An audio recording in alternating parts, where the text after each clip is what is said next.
That awkward pause in the music. Gotta turn it down on my end, as pretty as it is. But you can hear it plenty well, most likely. I'll make sure to reduce it slightly, because I always worry that it's slightly too loud. Feel free to tell me if I'm wrong. Had a couple, for whatever reason, the game crashed like twice, like as I was just launching it. And then the second time that I launched it, the audio just wasn't picking up. So I was like, what the hell is going on this day? What? They don't want me to play the game. To be fair, Hakuoki Kyoto Wins, I haven't even talked about this, but this has been a thing since I started streaming it, is on Steam. Like, it's in my Steam library. It's been in my Steam library since the day that I bought it, which was in fact before 2020. And basically the game is missing. Like, in your log, on your Steam log, it's just not there. Edo Blossoms is there, like the second part of this game. It's there, but Kyoto Wins itself is not there. So what I would have to do for a long time was I would have to go to Edo Wins, then click on like the publisher, then find Kyoto Wins, then launch it from the game page when I like located it, which was annoying, obviously. And then I got smart one day and was like, well, let me just make like a shortcut launch thing for my, just like, you know what I'm talking about, for my screen. And I just click on it and then it launches. But I still don't have the actual game accessible in my Steam library just to click on it and press play. I don't know why it has not fixed itself. No matter how many Steam updates has happened, how many times, I don't know. It's cursed, I guess. Your guess is as good as mine. So I don't know if I should be recapping what happened last time. It's better really just to watch the VODs, because even if I explained it, it will really not sum up what happened before. I don't think you'll miss too much, if you didn't. The game's not really that complicated, and I think a lot of times it tends to repeat itself on things that are really not that in need of explaining. But we're apparently halfway or almost done with chapter 4. There are only 5 chapters in Kyoto Wins, so depending on whatever route we're on, which I'm assuming we're on Saito's, I am at this point manifesting it, I guess. But he's the only one who's gotten like special focus, and we've got more CGs for. So if I had to make a guess, I'd guess we're on his route. Maybe there's a cruel joke coming, and then they're actually like, no, you're on Kenpachi's route. You've been on Kenpachi's route this whole time. But until that moment comes where it's confirmed or something, I'm just gonna keep on trucking. And then with Edo Blossoms, I have no clue how that works. So the second this ends or is like to be continued, I gotta jump my happy ass to Edo Blossoms and continue from wherever I left off. I don't know how that's gonna work. The first playthrough is going to be fairly chaotic because I don't have a walkthrough. I didn't want to be spoiled for anything. So this is what we got. So the Shinsengumi once solid now wavered, and my camera is in the way of me reading the screen. What would happen to them? What would happen to the Fury Corps? Men were forced to watch as their friends became the undead monsters known as Furies. Was it any wonder that they found themselves conflicted or that tempers began to rise? Several days later, the order was given to begin the imperial restoration. The emperor would be restored to power, and his court would once again rule the nation. The position of shogun would be abolished, and Kyoto's military and judiciary commissioner positions would be eliminated. All that the Shinsengumi had fought for and believed in was falling to pieces. Man, I'm sure this would be hitting really hard if I cared. Our pets' heads are falling off? That's the Steam achievement I just got. And also, I did not realize we were going to be starting chapter 5 like immediately. Immediately. Meaning I could have ended stream like right here, but hey, I didn't know. I didn't fucking know. We're in the last chapter, baby! You think we'll be able to hit Edo Blossoms today? How crazy would that be, huh? Unless chapter 5 is just really long. December 1867. As the order began, imperial restoration came, Satsuma and Choshu troops started occupying the city of Kyoto. At the same time, members and affiliates of the Tokugawa shogunate were being removed from the imperial palace and eventually Kyoto altogether. They, as expected, did not take this lightly. In response, the shogunate's military forces were beginning to march from Edo to Kyoto. As tensions rose from the approaching shogunate armies, the Satsuma and Choshu were preparing their own forces for a hostile confrontation. The situation was growing increasingly frenzied. As the shogunate scrambled to call upon their remaining allies, the Shinsengumi received an order to come to the Fushimi magistrate. Having all their men and armaments gathered in, the Fushimi magistrate enabled the shogunate to act in the event of an emergency, so off we went. On one such day, during the commotion, a flashback. Hey, bad news, guys. The chief's been attacked. Bad news was delivered to the Fushimi magistrate. There had been no witnesses and the culprit escaped unseen. Their motives could only be guessed. What the hell? Who the hell could have shot him? Let's go. Anyone who's free, come with me. Not me, not me, not me, not me, not me. Nagakura got a crew of warriors together. Good. They all headed towards the location where Kondo was shot. Not Kondo, no! It's always the good ones. To be fair though, if this game had any stakes, he'd probably die here, but he's good. He's fine. We have one person who's had tuberculosis for like 3 chapters and he's fine, so. Kondo's gunshot wound was on his right shoulder. Okay, yeah, so he's definitely not gonna die. The bullet pierced clean through him, shattering the bone, which required more treatment than I could have given him at the compounds. I was sweeping up the common room when... Oh, Yukimura, are you still awake at this hour? Clearly. No, I'm a ghost. Oh, Sanin, did you have any business here? If you're going to use this room, I'll leave. Oh, I don't mind. Rather, I think it's better that you are here for it, so I can kill you. Huh? His words perplexed me, so I felt a little anxious. Just then, the most prominent Shinsengumi captains began filling into the common room. Saito! What were they about to discuss? Me. My anxiety was starting to grow stronger. Seems like everyone's here. I don't see Okita. He's dead. He doesn't need to hear this. Okay. If Soji gets involved, he wouldn't think twice about his safety and he'll go straight for vengeance for Kondo. He's probably going to overhear it and do it anyway. But if that's what he desires, why wouldn't you let him do so? As usual, you're too kind, Hijikata. Oh, the little glance down. So, what do you want from us? There's no telling when war will finally erupt, and for us to gather here right now, don't tell me. It is exactly as you are thinking. I asked you all to gather here today with the intentions of giving something to you. Oh, he's gonna try to make them all into Furies? Do it! His hands was an object wrapped in fine cloth that he slowly unwrapped before all of us. As I saw what was inside of his hands, I gasped and clasped my hands over my mouth. The water of life. Exactly. As captains of the Shinsengumi, we all took on the risk of researching the serum. As such, it is necessary for us to take responsibility for this experiment. Especially if, like Kondo, any one of you becomes injured or maimed to the point you cannot fight, or in the worst case, there's a possibility that your life is gravely threatened. I know for certain that this serum will be of use to you. Sanin, are you trying to experiment on us too? I know what you're thinking, but under the current circumstances, we cannot afford to lose any more captains. Screw that, I don't want to depend on that crap just to survive. Not me actually agreeing with him. You hate to see it. Nagakura barked his indignation to Sanin's proposal and he stormed off. Damn, alright, okay. Perhaps we can call it a good luck charm? Personally, I pray that it shall never come to any of us drinking the serum. Inoue spoke softly as his fingers pinched the vial and held it close to his eyes. I will borrow this. What do you mean you're gonna borrow it? Does that mean you're gonna give it back? You're gonna take it, aren't you? I mean, we did kind of have a discussion about it. Look, if anybody can handle it, it's you, Saito. You can handle anything. Well, I don't think I'll ever use it, but I'll hold on to it just in case. Of course, yeah, you're gonna use it, bitch. Both Saito and Harada grabbed a vial and they slipped it into their respective pockets. Hijikata! Up until now, Hijikata crossed his arms and silently observed Sanin's speech. You gotta take responsibility, huh? Well, you're onto something. His eyes looked troubled, but he reached for the serum and slipped it into his pocket as well. Well, I believe that does it for tonight. I just pray that my courtesy will not go to waste. After Sanin had finished, the captains all bowed and left the room, and Sanin turned towards me. Yukimura, I am certain you are aware of this, but do not let word of tonight get out to any other warrior. Do I make myself clear? No, we're a loyal dog. Trust and believe we won't do it. I really don't know what that achievement we got meant. It was very ominous.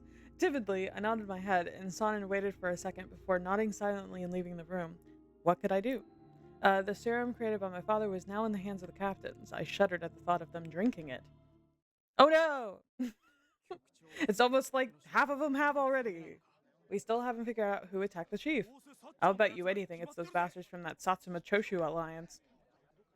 Ever since the attack on Kondo, the atmosphere at the Fushimi magistrate's office had been tense to say the least. I felt it. I felt it increase as I stepped into the meeting room carrying tea for the captains. Here's your tea. Oh, thanks. Could you just leave it here? I mean, yeah. I seemed to have walked in on a serious discussion. All around the room were tense, drawn faces. So what's your plan? The Satsuma Choshu alliance wants power in the court, but they're also hoping the emperor's grants them all shogunate's assets and holdings. There's no other way to look at it. They're trying to start a war. It'd be smart to start preparing for one. You have a point. They've been sucking up to the emperor, and they come and go at the palace like they own the place. Now, so far as preparing for war, Sonnen has been. Whenever this guy shows up, his sprite always looks so big. I'm surprised they didn't like try to scale him down or something, because I had a similar problem with Styles and Rectifier, and at one point I was like, let's just scale him down, because it looks a little silly that he's like that tall. But maybe we should do that. I don't know.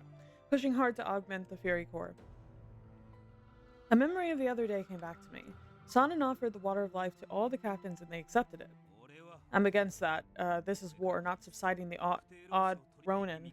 There are going to be enemies and allies everywhere in battle. I don't think we'll be able to control them. They're powerful, but it's too risky.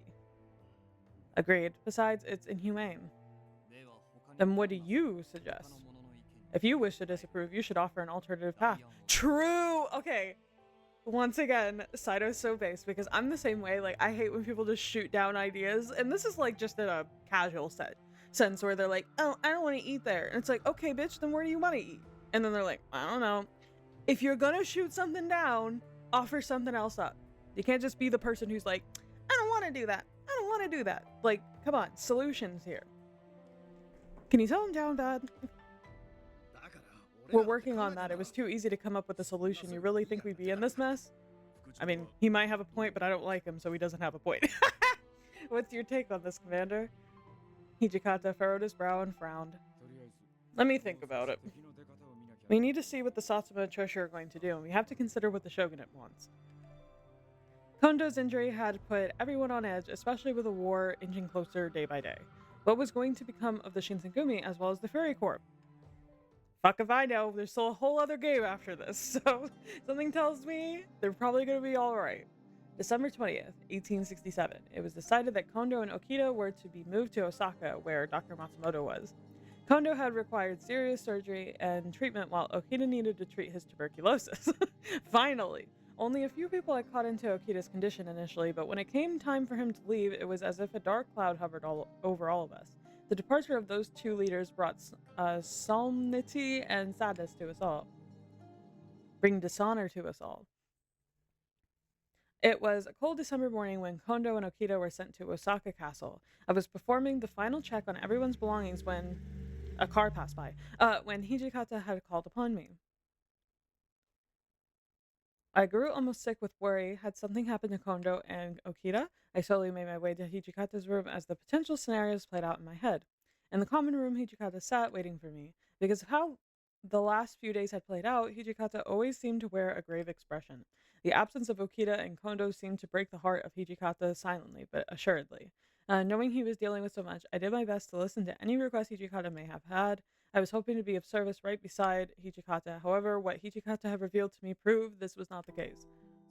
Sorry to say, but I want you to head to Osaka Castle with Kondo and Soji. That was the complete opposite of what I'd wanted.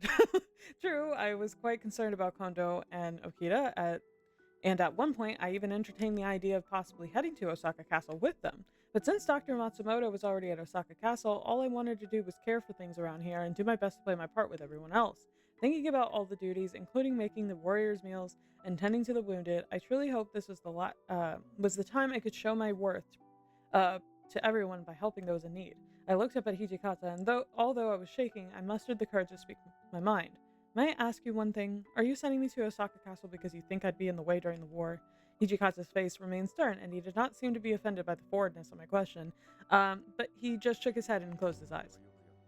You're so good to us, and if I could have had it my way, I'd want you to be right here with us, but I'm asking you this as a personal favor. I want someone I can trust to handle and look after the two of them. Damn, this is the nicest he's ever been to us. So please, would you go to Osaka Castle for me? Sure. Did you gotta trust me? Oh my god. He wanted me to look after them? Okay, we're just gonna repeat everything he said. And he even said please. The bare minimum. Oh my god. My heart fluttered at the sound of his words. If me going allows you to enter the battlefield without worry, then yes, I will go. Thanks. Please take care of them. Hijikata nodded from the curtness of my response, and he answered with full confidence.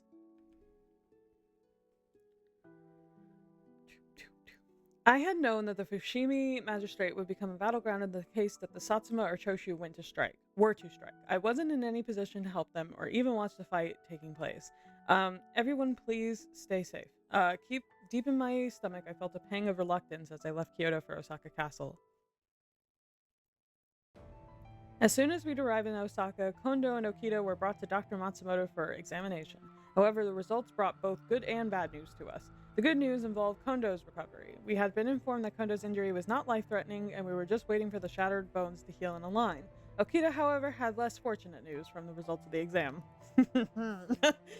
Just joking, I'm sorry. The tuberculosis had begun to eat away at his lungs, and he was giving a solitary room in the castle to recuperate. As I watched after the two of them, we had welcomed the New Year's celebration. A large battalion of troops were marching from Edo, and they passed Osaka Castle, later trekking through the Toba highway headed towards Kyoto. Upon bearing witness to the sheer number of soldiers heading to Kyoto, it seemed to convince us all that Satsuma and Choshu would surrender. Hi, Joy. Won't be able to stay for long because gotta teach a class, but just wanted to say hi and use the kawaii-chan emoji. A good use of time. Thank you for even dropping by. She looks so good. I'm so happy. It's so funny. She's so small in like the actual display on stream, but she's small but mighty, okay? I hope you have a good day at class. I hope everybody learns and is attentive. If such news were true, then perhaps we could return to Kyoto faster than we'd expected. January 1867. War between the shogunate and the Satsuma Choshu troops erupted, causing my wishful thinking to come to an abrupt and depressing halt. Without knowing what exactly set the war in motion, I heard cannons and gunshots from in the direction of Kyoto. No one thought to give someone like me any updates. All I was told was that the war had finally broken out, and I spent each and every day in worry, alone. During the afternoon of the 5th of January, whoa, that's way too close to right now. She's small, but she's here. Eternally immortalized in Hakuoki. And thanks, on my way to traumatized 12th graders. Have fun with that. Sounds like a good old time. I'm assuming you're going to read them something kind of harrowing. The shogunate troops were allegedly pushed back, and then they retreated from Kyoto in the direction of Fushimi. Does that mean the shogunate had lost? Wait, it's maths, right? So it's like, you're just going to give them something really hard to learn. When I tried to pry answers from people in the castle, no one knew any details. Everyone seemed too busy thinking how this affected themselves. Yes, it's maths. I remembered. Don't worry. Eventually, the men of the Shinsengumi began coming to castle one after another. I did my best to welcome the men in the Shinsengumi despite all of them looking worn and dejected. Their familiarity with me meant they could share the bad news. The Satsuma and Choshu were victorious. My concern for the safety of men still fighting out there grew exponentially as I heard the sad news. Inoue had died in war. Who the fuck is Inoue? Wait, is that the old man? And Yamazaki was critically injured. Who the fuck is Inoue? I think that's him. Aside from them, many of our warriors were killed as well. From what everyone had been telling me before, they knew what was what. Now the Satsuma Choshu forces were appointed as imperial court troops. As soon as Yoshinobu Tokugawa, who led as the supreme commander of the shogunate, heard this, he left the castle on a ship to Edo, fearing retribution as an enemy of the new emperor. Even though I was at the castle during the same time as him, I had no idea any of this had occurred. Now the domain who used the assist to shogunate troops were under the jurisdiction of the Satsuma and Choshu forces, who were now imperial troops. Under these trying times, it was growing difficult to justify continuing the war while holding the castle, so the remaining men here retreated to Edo. As for the Shinsengumi, they had been given orders to cease fighting, so like the rest of the shogunate troops, they were forced to retreat to Edo. Amidst the confusion, I was tasked with treating the wounded men who had returned to the castle. After most of the men were back, I was able to see Hijikata. His body was noticeably thinner, almost emaciated since I'd last seen him. Oh, he took the water of life. I couldn't blame him. We had lost the war, and many of his comrades died out there. No words of comfort came readily for me to give. However, it seemed as though Hijikata read through my concerns and he approached me first. Hey, sorry for leaving you here to deal with Kondo and Soji all by yourself. I know you've probably heard already, but the Satsuma and Choshu troops were um, instated under the Emperor and our supreme commander ran off. At this rate, we wouldn't continue fighting even if we wanted to. We have to return to Edo. Ooh, setting up for Edo blossoms, but this isn't over. When we're back in Edo, we're going to convince the Shogun and the Shogunate that we plan on continuing this war. Okay. At first, Hijikata came off as a little critical of himself, but towards the end, his powerful words showed that the Shinsengumi still had a future, somehow. When Hijikata heard my response, he nodded happily. So, there's one more thing I needed to tell you. When we return to Edo, I want you to leave us and return to your home. I want you to wait there for the war to end. Wait for your father there, too. Hijikata's sudden request made me freeze. I didn't know what to do. Why am I the only one who gets to go home when the Shinsengumi was going through so much? I mean, you're not a fighter. Like, you're not one of the warriors. Sorry. No, yet again, it was only me. What? But I want to be with you guys. I understand I'm not an official warrior, but I thought at least that I was a member. I thought I was your page, Hijikata. What were we all this time? Unlike our last encounter at Fushimi, Hijikata couldn't bring himself to look back at me. That was probably because I was asking him to give me a reason neither of us wanted to hear. Once the order was said aloud, I knew that I couldn't go against his wishes. I didn't even notice that Hijikata had walked up to me and stood as closely as he had been, and he placed his hands tenderly on my shoulders. His voice was more gentle and kinder than usual, and he put forth effort to convince me. I wanted to keep you by our side as much as possible, but it can't be this way. The next time our forces meet, we're fighting to the death, and you are a woman. We cannot ask you to share this burden with us. Please, for me, I can't bear for you to share the same fate as Gen or Yamazaki. Oh shit, it was Gen. No! R.I.P. I hope you understand. No, it's okay.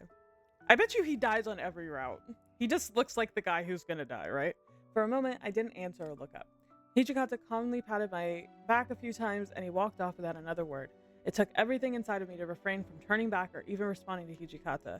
My eyes welled with uncontrollable tears. All I could do was bid farewell to the shadow as I walked off. Ooh, we on a ship? Wait, today's January 9th, right? It is! Oh my gosh. What is the likelihood of that, huh? January 9th, 1867. The Shinsengumi were getting on the steamboat provided by the shogunate for the return to Edo. Oh, we're Steamboat Willie! I separated from Hijikata and the other men, and I came aboard the Fujiyamamoru, along with Kondo, Okita, and the other injured. A few days after the ship had set sail, Yamazaki, who had been suffering and fighting through his grave injuries, passed away. Yamazaki died! Oh my god, this is the most amount of people who've ever died. Watching a close friend die in person made me finally understand where Hijikata was coming from. I assumed this was the beginning of what could be a long, painful chapter for the Shinsengumi. Chapter 5, that is. Hijikata's request for me to leave meant that I would be involved in none of it as it unfolded. 4 years had passed. What the fuck?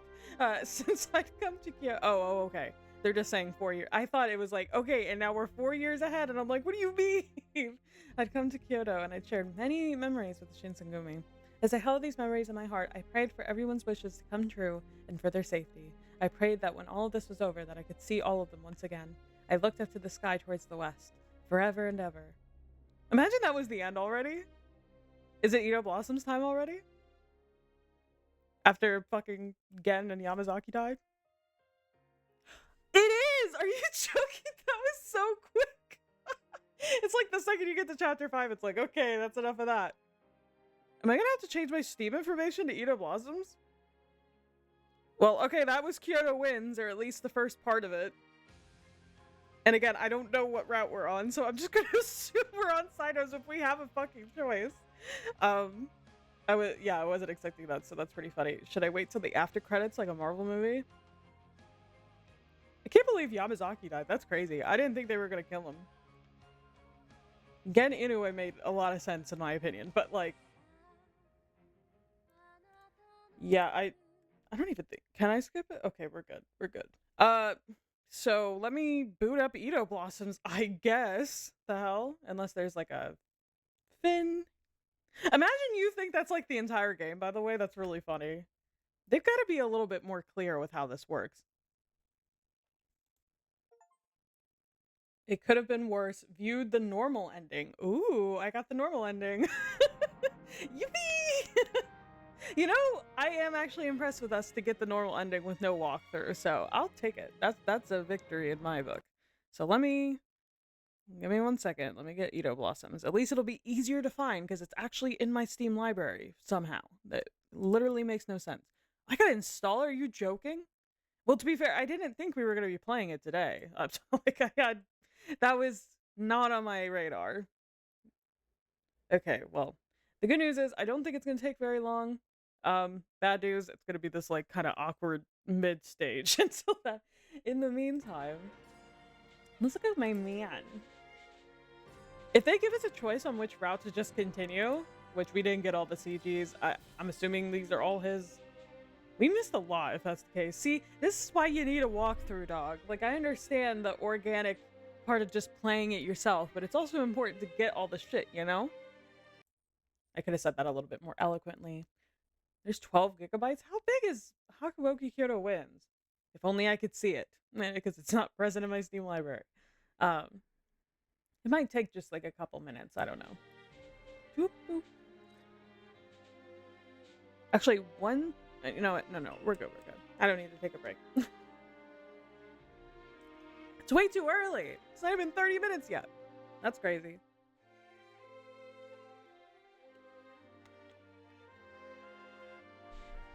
I can't believe how short chapter 5 is. Would it be satisfying to look at the download? Probably not, right? 1 second. Yeah. There's the download for anybody curious. It's a moving. It's trucking. Maybe I should Google real fast? Like, or should I just be surprised? Decisions. I don't know. I wasn't prepared. As you can clearly tell. I wasn't expecting this. I wasn't expecting this to happen to me. I'm reading. Don't worry. I wish the music played continuously even when I didn't have it open. Can't have it all. Oh gosh, that's gonna take a hot minute. Fuck. Should I do work in the meantime? I don't know what to do. What DLC do I have? Oh wait, I should probably change my window. Hold up. Oh, it looks all off because I moved it. Yamazaki is one of the romanceable characters too, so does that mean that Okita can die? Ooh. See, okay, I don't want to do any DLC content though until like what does this involve? Wait, who do I not care about being spoiled about? Shipachi, we don't care. Wait, what the fuck is it doing? Where are we going? Huh? Yeah, no. 1865? No, get me out of here. Get me out of here. I didn't mean this. I take it back. Yeah, I'm gonna have to look up what even the DLC in Kyoto Winds involves. Now take me home. Country road! It won't let me do anything. Did it freeze? What is going on today? What is going on this day? Yes. Whatever that means. I kind of want to look up what that means. This isn't a spoiler, right? 1 second. DLC Kyoto Winds.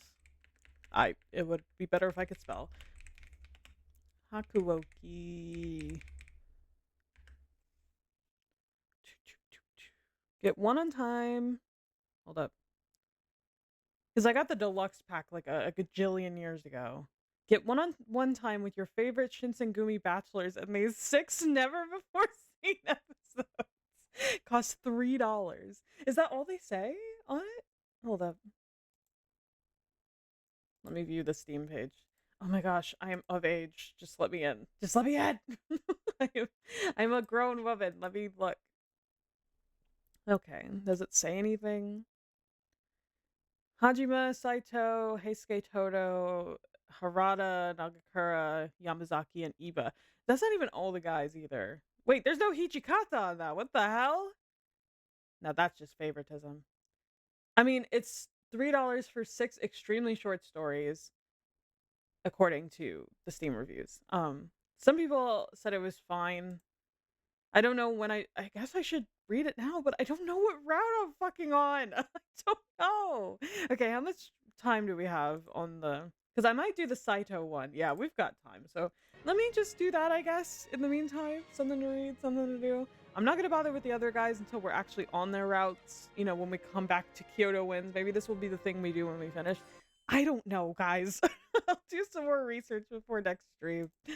Um, in regards to, I just didn't want to spoil myself. It's hard to look up what you're supposed to do and also not get spoiled.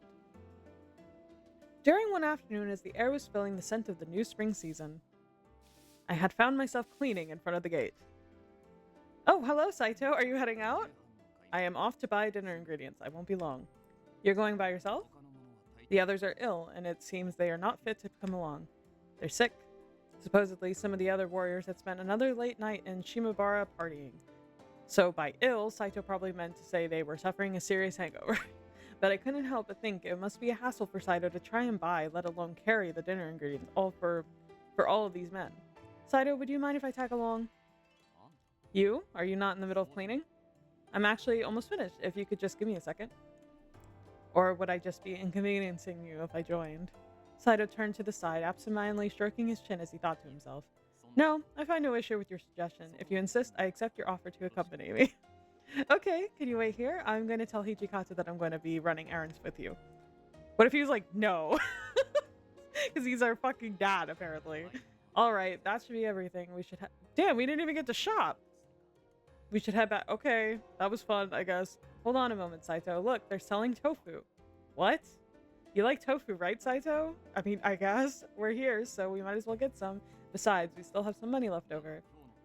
Nowhere in the menu do I see tofu listed as a necessary ingredient. Well, we can put some of the tofu in the miso soup, and the vegetables we bought for the soup can be put into another dish. So if we do that, we'll have an extra side dish, and I'm sure the warriors will be happy. I see, you may have a point. Then let's go with your suggestion. Great. Mind waiting for a second? I'm going to ask the clerk if there are any specials he can give us. Understood. I'll leave that to you, Yukimura. Why is she so, like, more forward in the side DLC? What the hell? Sure, I'll take it from here. I'm assertive now. Wow, it was even cheaper than I thought. Let's head back. Right, let's go.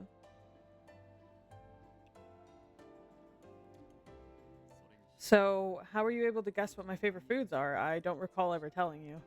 How? Well, every time there's tofu on the menu, I notice that you always seem to smile more, Saito. Aw, did you say smile more? I don't do that. Yes.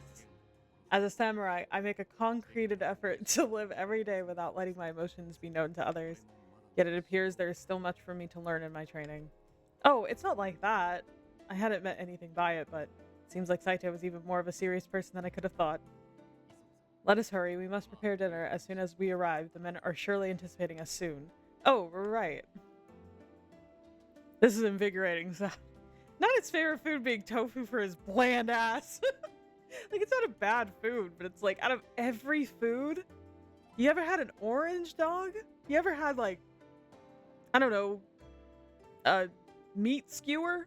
So let's get started. I'm gonna start peeling the vegetables. I'll do the rest. Why don't you return to your room? Not you cooking. Actually, maybe not. Looking at this in front of me, I doubt I would be able to finish this myself, even if I worked until morning. Yukimura, mind giving me a hand? He really said, I can't do this alone. Please help me. Sure. Okay, this is cute.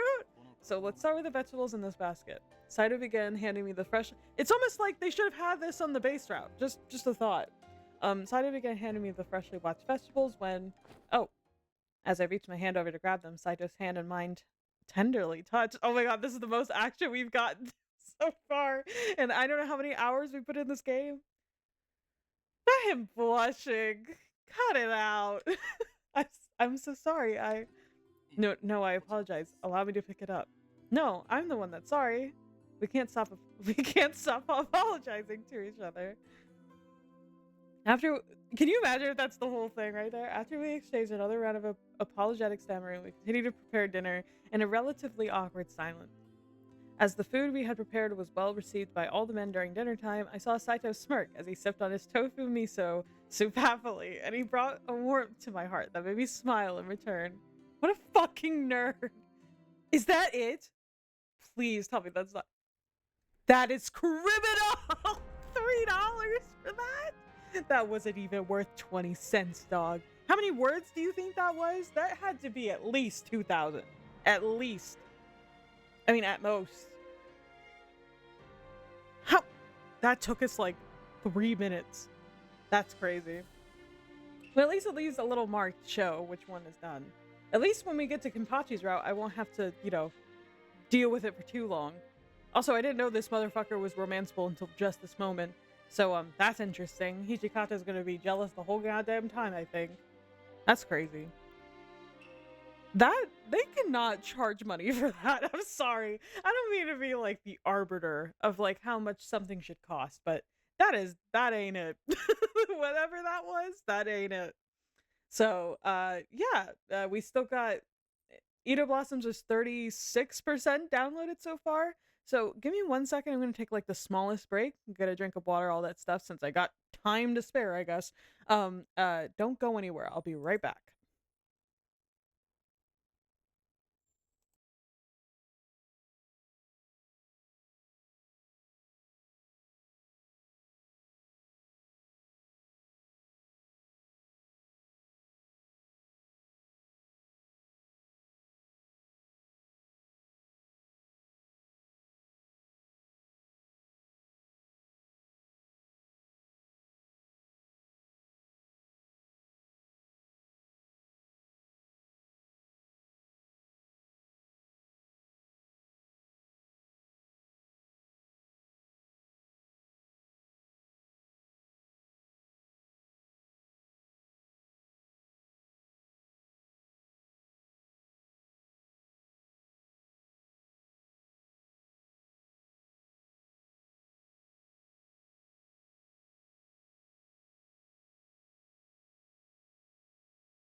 Okay, back, and I got a snack.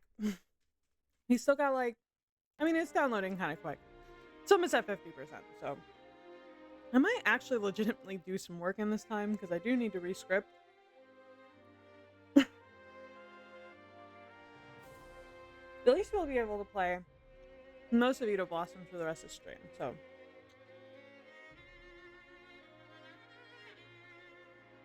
I'm excited because apparently this is when the routes are supposed to start getting romantic. Kind of funny that the most romantic thing we've experienced was that like 2-second DLC they gave us. And I know they said short on the Steam page, but when they said short, I thought they meant like, oh, this is like short compared to the main route. Like, no, that's like minuscule. That's like a mini episode. That's crazy. I would never.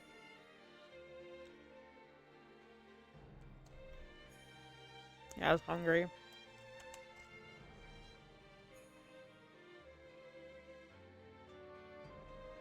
I try to eat before stream, but sometimes it's hard, okay?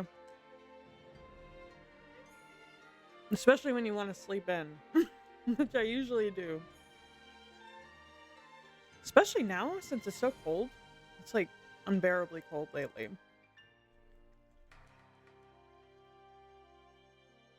Those big winter storms they've been talking about, like, I'm in the pathway of that for tomorrow, so I don't think it's gonna shut down the internet or anything crazy like that. We'll see. Worst comes to worst, it just interferes with a work stream. So then I just work and like it's fine, but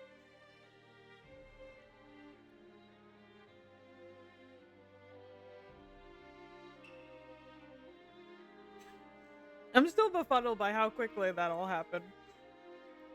Damn, I could have finished the last stream had I known.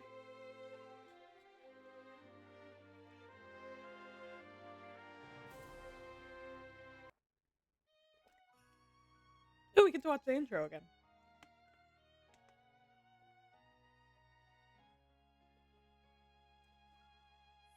It's a good one.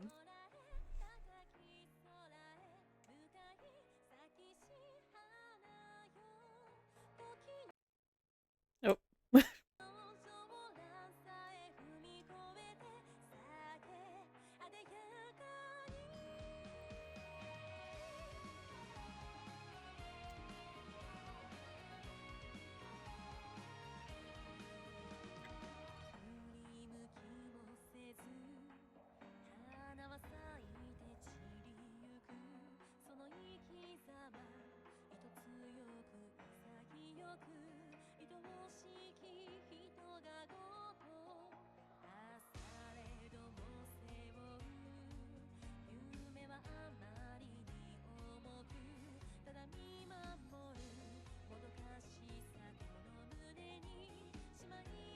R.I.P. Yamazaki.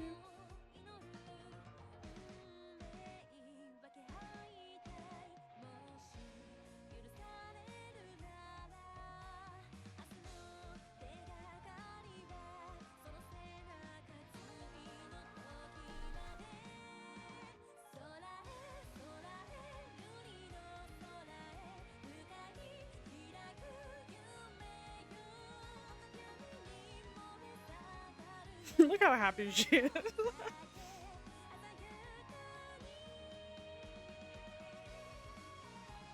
Who's that in the back? Okay. And we kind of know these people, I think. I don't remember. My bae. And he's there. Damn, they didn't show Inoue not once. Nobody gives a fuck if he's dead. Sorry, Inoue. You should have known better than to be an old man in an Otome game. Better luck next time, chump. Okay, we are at 61%. It is happening. So in the meantime, like I said, I'm just, I guess, gonna work on my rescripting because it's like I still gotta do that. And I don't think it's gonna take too much time, so. Hold up. Let me get it all launched up. And get flashbanged in the process. I have, granted, I was gonna talk about this more tomorrow, like on the actual work stream, but, I've already finished 2 routes off stream. Like I finished Ren's and then I finished Lior's like in one sitting, so that was really cool. And now we're on Emil's. And I've only gotten a little bit done of it. I basically started it the second I finished Lior's and I was just really tired, so and I was busy yesterday, so I did not have the time. But hey, at least get a little bit done and I'll just keep checking repeatedly for Ida Blossom. I do need to change my stream information, I think. That way if people are looking they can find it. Starting Ida Blossoms?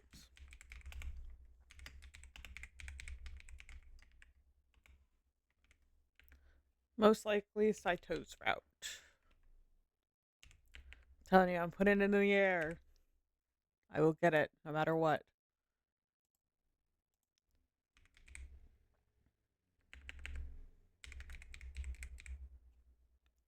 Do do do do do do do do do do do. There we go. Okay. No background music or anything. That's crazy. Okay, 67. It's moving. It's moving. We'll be there in no time. All right. Again, I didn't think it was gonna take that long. I think because I'm streaming, it also takes longer for it to download and do its thing.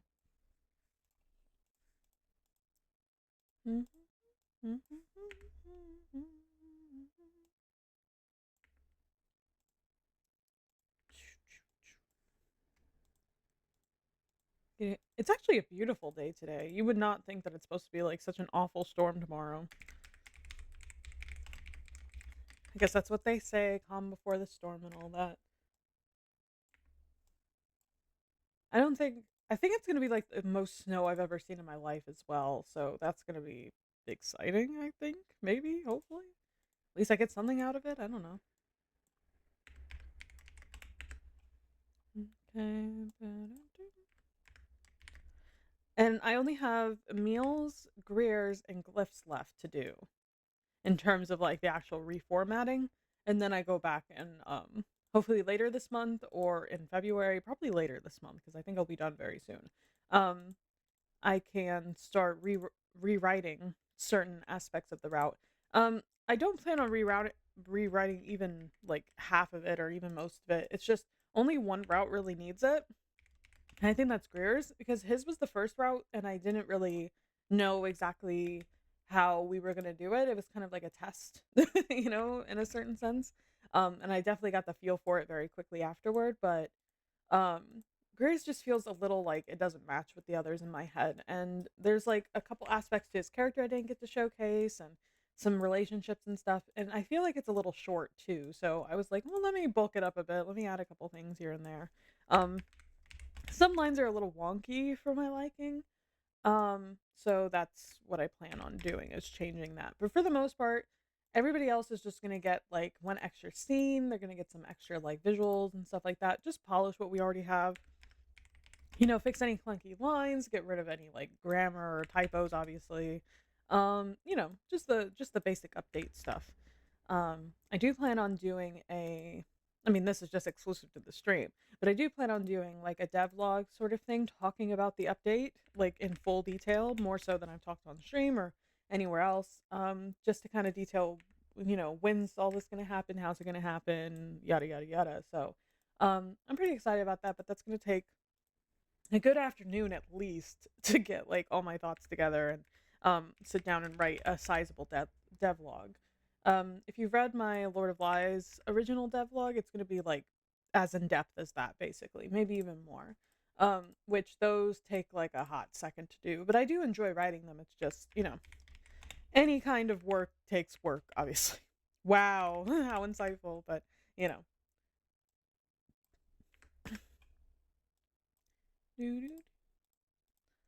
I wonder if the Edo Blossoms opening like exists, if they have one.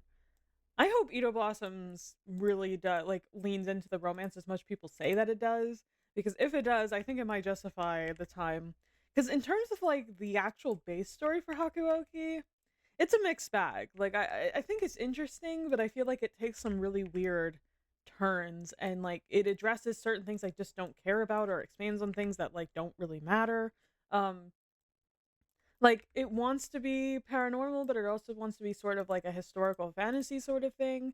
And then they kind of do both, which I don't think is like an inherently bad idea, but I don't feel like they lean into other like any of them that much. Like even just like the demon world building is very weird because it's like maybe we'll learn more about it, especially on the dude demons route or whatever. But I feel like there's not really much to it. They're just like super powered humans. There's not like anything really that special about them. So yeah, that's a lot of like fantasy races and just most stories. Like I don't think they go that far. They're just like, oh yeah, they're basically humans but with like cooler things going on. And it's like that's all right. But I feel like the whole point of a race is that it has cultures and it affects like everything. It affects how you like view the world. It affects how you interact with others. Like race isn't just like an aesthetic thing. It's like deeply baked into who you are. Now granted, as a mixed person, that's a little bit easier for me to understand and to grasp, but I feel like that's something people miss a lot when it comes to making fantasy races and stuff. And I'm not saying it has to be a one-to-one allegory necessarily for a real world race, but it probably helps, right? Grounded in reality, have some semblance of something real that speaks to people. I don't think that's ever really a bad thing. And plus it's already touching on like specifically themes of like being othered, and things like that. Pretty much anytime there's a fantasy race, that's always like the thing they bring up, right? And yet they don't really want to touch on like the very real aspects of race either. So it's interesting. It's weird. But I mean that's not just a Hakuoki problem. That's just a general problem. And guess what? Edo Blossoms is done, baby. So let me launch it. Glad I got to get like 2 sentences of work done there and talked about fantasy races for 2 seconds. The most important things. I can close out. Kyoto wins for right now. I'll be back. Kyoto wins. Trust. Okay, let me move this baby over. Hopefully the control scheme is the same or better, because that'd be nice. Can't ask for everything, but one second. I'm just trying to get my OBS to grab onto it. Okay, let me move you there. That's good. Yeah, I'm not using a gamepad. I probably should have this whole time, but I'm not. So, there are two options available for movie resolutions. High quality, baby. Go in or go home. Go big or go home. That's what I meant to say. Go in or go home. This game will autosave. Yep. Distributing the. Yeah, yep. We're good. And this is just the normal opening for Kyoto wins. So let me turn it up on my end so I don't miss anything. This looks the same here. Otomate. Otomate? Otomo mate? Otomate? Oh shit. It's happening. The Edo blossom. It needs to be turned up. Ooh, is that my man? They look a little different. Okay. They got new outfits. Okay, they kind of look the same.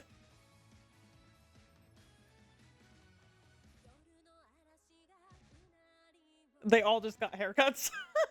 How are you still alive? My baby. Why is everybody yelling at each other? Okay. I feel like this is gonna be crazy. I feel like a lot of stuff's gonna happen. He still got that fuck ass necklace. You're dead. At least on my route. I wonder how much of that is actually gonna carry over. He's got a gun. Oh well, spoilers. I guess everybody turns into a fury. Oh no. They really lead this into vampire. Why didn't they just make it a vampire thing?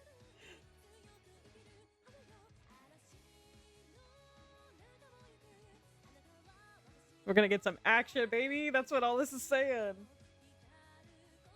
They just didn't spoil a kiss like that. I didn't see who it was, so I guess it wasn't that big of a spoiler. Oh, another one. Oh shit. Oh, he got cuter. That's not fair. Oh, you're here still. Princess Sad, come back. Wow. I'm intrigued.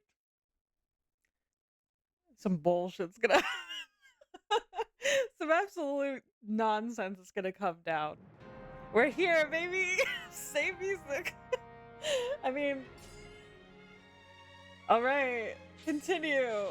There's nothing to continue. So, new game, I guess. Yep, we're still Chizuru Yukimura, but we got a cute little outfit on. Oh, I'm gonna turn down the music a little bit because it's a little loud. To be fair, I definitely need to turn it down on my end, but...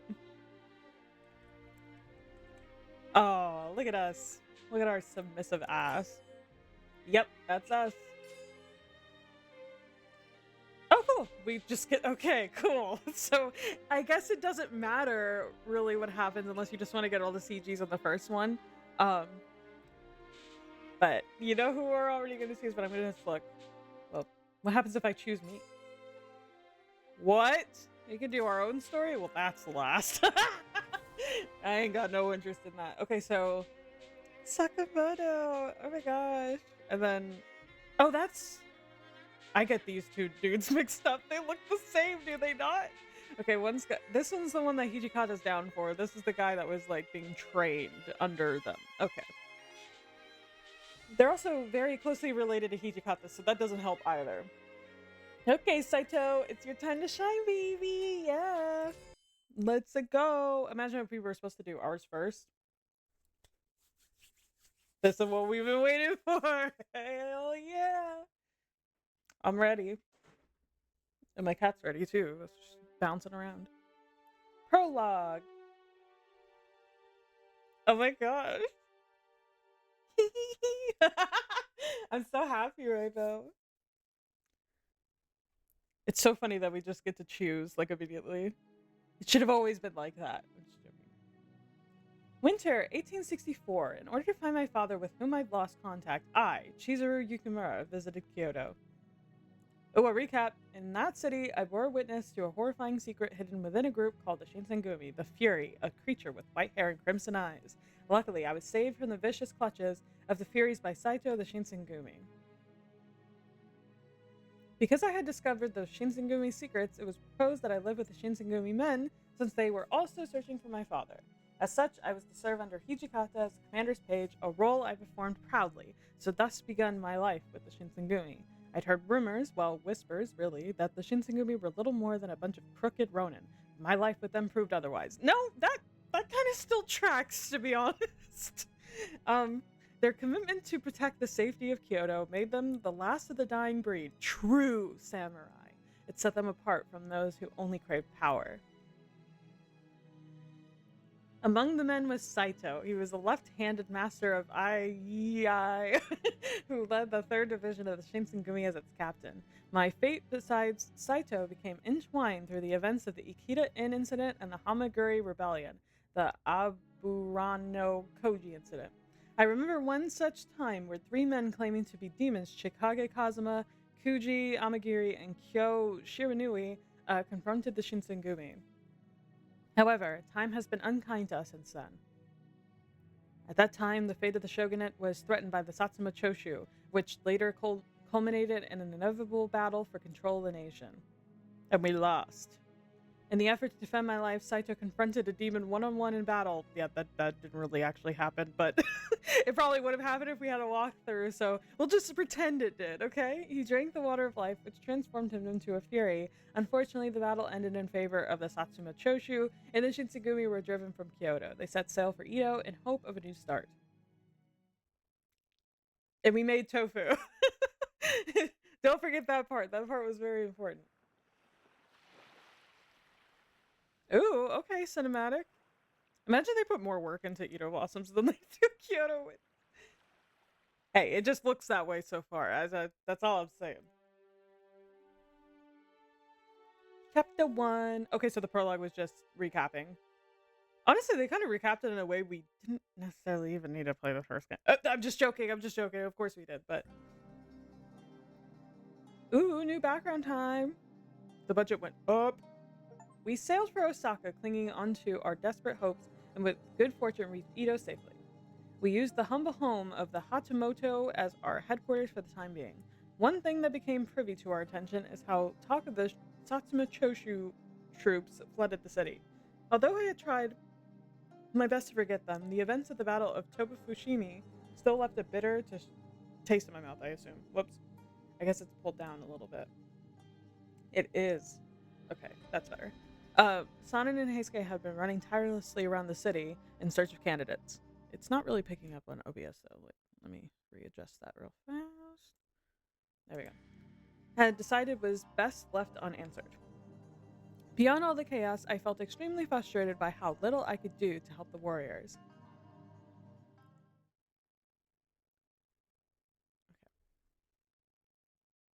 Okay. 1868 February. Ooh, the music back. I do like this track. Ooh, new UI. Kind of. Again, it's not really... I have it positioned weird on OBS right now. I'm sorry. I guess that's the best way to do it? Yeah, okay. It was a wintry day, edging on the cusp of spring. Among the brisk winds blowing through my window, I heard the townspeople shouting, "Isn't it great? Isn't it great?" repeatedly. Over a month had passed since our first arrival in Edo. What is the matter, Miss Yukimura? Is something on your mind? Oh, it's the cuties. Hello. Oh, it's nothing. I wonder when the next time we'll battle the Satsuma Choshu is going to be. Probably soon. Well, Commander Hijikata is trying to reach out to the higher-ups in the shogunate to get approval for a retaliation strike, right? I heard about that, but... As the two of them exchanged points, an outside voice interrupted their conversation. Man, what a bunch of loudmouths. Shut the Isn't it great? Isn't it great? Would have been greater if they thought of a more creative chant. Well, I guess I get where you're coming from. Sometimes it's more fun to dance and forget. I mean, any minute now, the Satsuma and Choshu would come and burn everything to the ground. You want to go dancing then, Sano? Why don't you draw a cute little face on your stomach? I'm sure the girls will love it down there. Sounds like you want him, dog. You bastard. Sounds like you really want to buy your own drinks, that asshole. He's actually offended. Here, I was thinking you'd like to pay me for your tab. Silly me. Oh, come on, Sana. You know I was just kidding, right?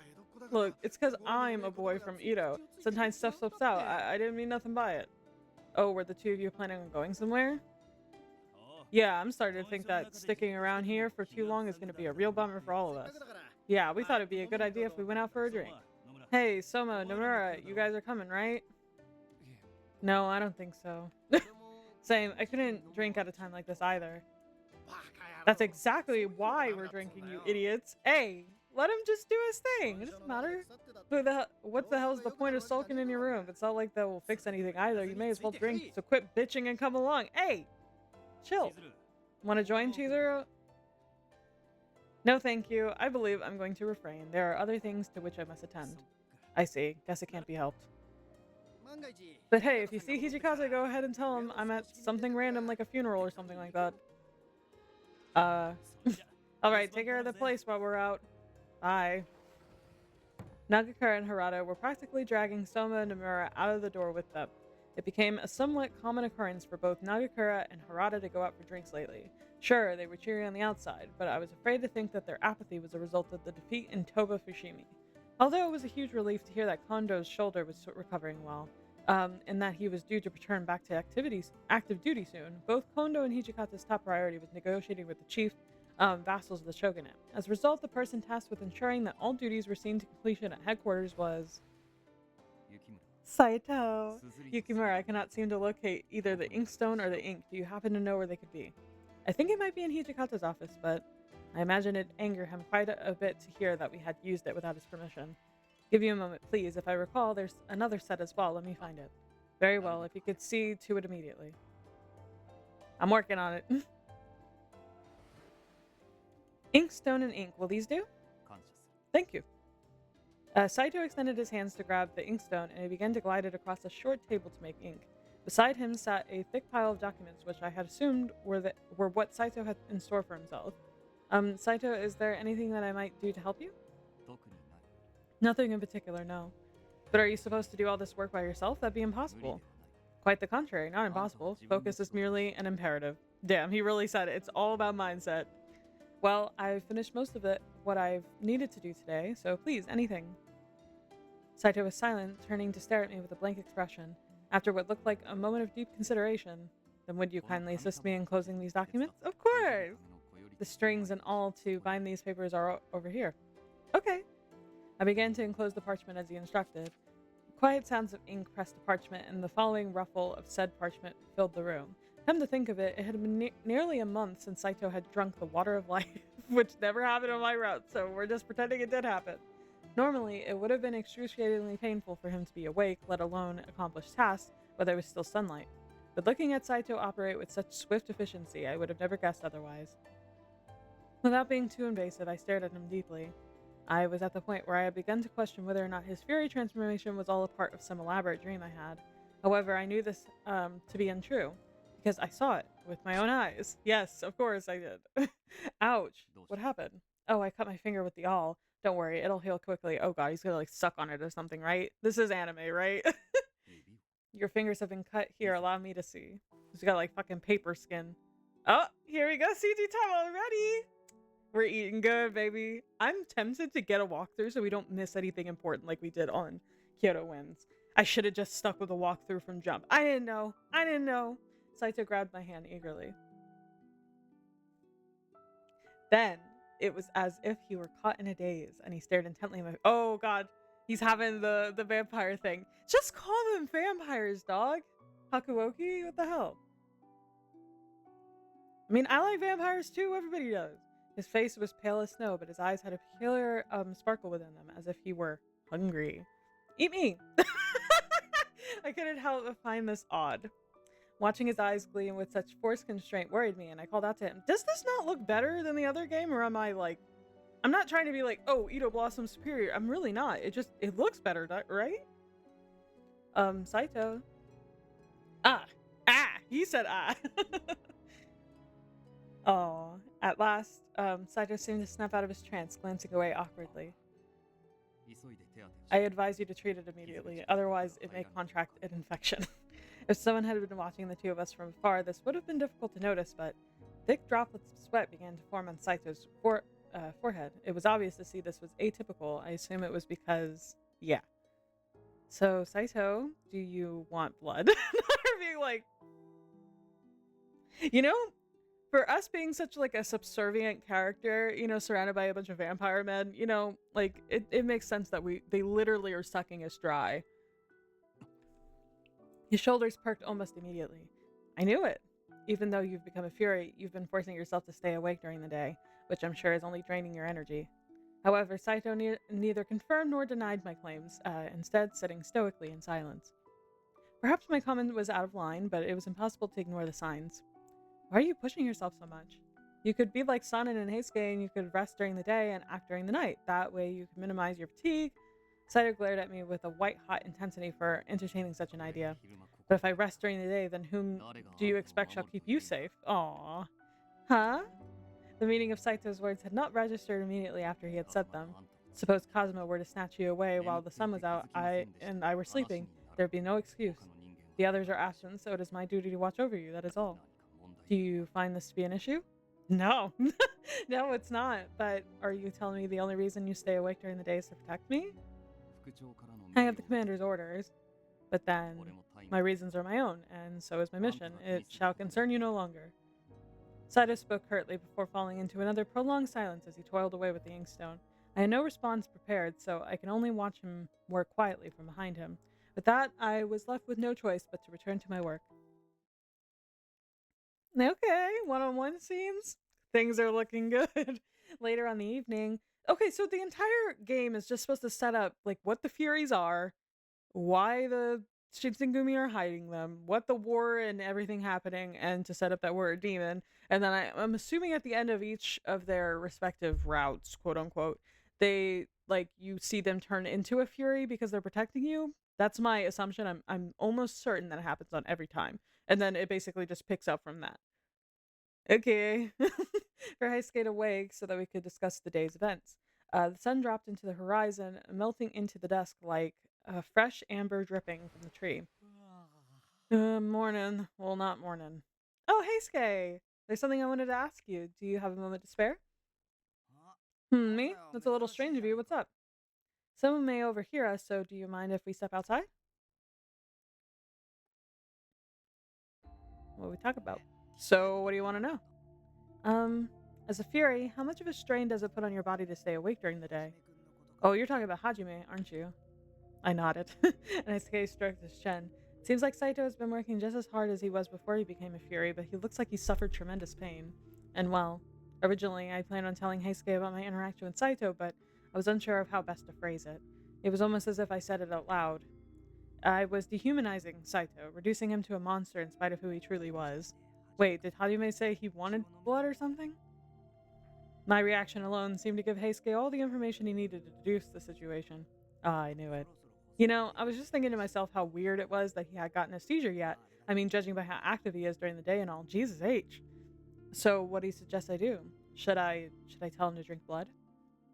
Heisuke paused before answering, staring at a nearby lantern flickering in the darkness. Maybe it was difficult for him to decide as well. However, Heisuke was the only person I trusted to advise me on how best to approach Saito. Sanin thinks the best way to curb these episodes is by drinking blood, lots of it. But I doubt Hajime will see it that way too. What could I really do? If Saito were to suffer one of these episodes, was there anything I could do? Maybe, and this was a big maybe, I could save Saito. Also, the translation seems to already be better in my head. By letting him drink my blood? Yeah, fuck it. Also, what is it? What's wrong? Is there anything else bothering? Wait, but if they drink our blood and we're a demon, it probably does something different than just or our blood's probably special. I bet. I'm calling it right now. What's wrong? Is there anything else bothering you? Nothing, just remembered something Sonnen mentioned about you the other day. Sonnen talked about me? What did he say? He said if he could research your, a demon's blood, then he could tweak the water of life. Oh my god, not him using us. My blood? I mean, I was against the idea. Of course. I wouldn't want to involve you in any of those experiments, especially if success isn't a sure thing. Aw, he's so sweet. I love you, Heisuke. What Heisuke said had troubled me because I had suspicion that I was being watched as of late. Had that person seen Sanin? Heisuke noticed me contemplate the implication of such a thing, and seemingly in response, he pulled something from his pocket to hand to me. Hey, Chizuru, here, this is for you. What is this? Dr. Matsumoto found some documents that Kodo left behind in Mibu, and he made this. I guess if a Fury drinks it, it's supposed to help with the seizures. Really? But how in the world did Dr. Matsumoto? I had been under the impression that Dr. Matsumoto was firmly against researching the Furies. Well, at first he didn't seem too hot on the idea, but he said as a doctor, he couldn't just abandon people to suffer needlessly. I see. I grabbed the medicine handed to me by Heisuke, and I placed it snugly into the pocket of my kimono. So I'll tell him to drink the medicine when he starts exhibiting symptoms, right? Yep, but just so you know, the worse the seizures get, the less likely that stuff will work. At the end of the day, it's just a temporary fix. Keep that in mind. Okay, understood. I'll keep this as a last resort. Well, I got some stuff to do, so see ya! Heisuke waved happily before turning around to walk back into the building. After a few steps, he seemed to have remembered something and he turned to face me again. Hey, keep an eye on Hajime for me. I will! He's in safe hands. Huh? Sanin and I can handle a lot of crap, but for Hajime, all he cares about is the Shinsengumi. It wouldn't surprise me if that guy just worked and worked until he collapsed before he even considers he might be pushing himself too hard. Right. Not a workaholic. He really is just like me. Once more, Heisuke bowed his head and walked away. He was right. Saito had quite the penchant for working himself to the bone. Saito. He was different than the other warriors. He was better.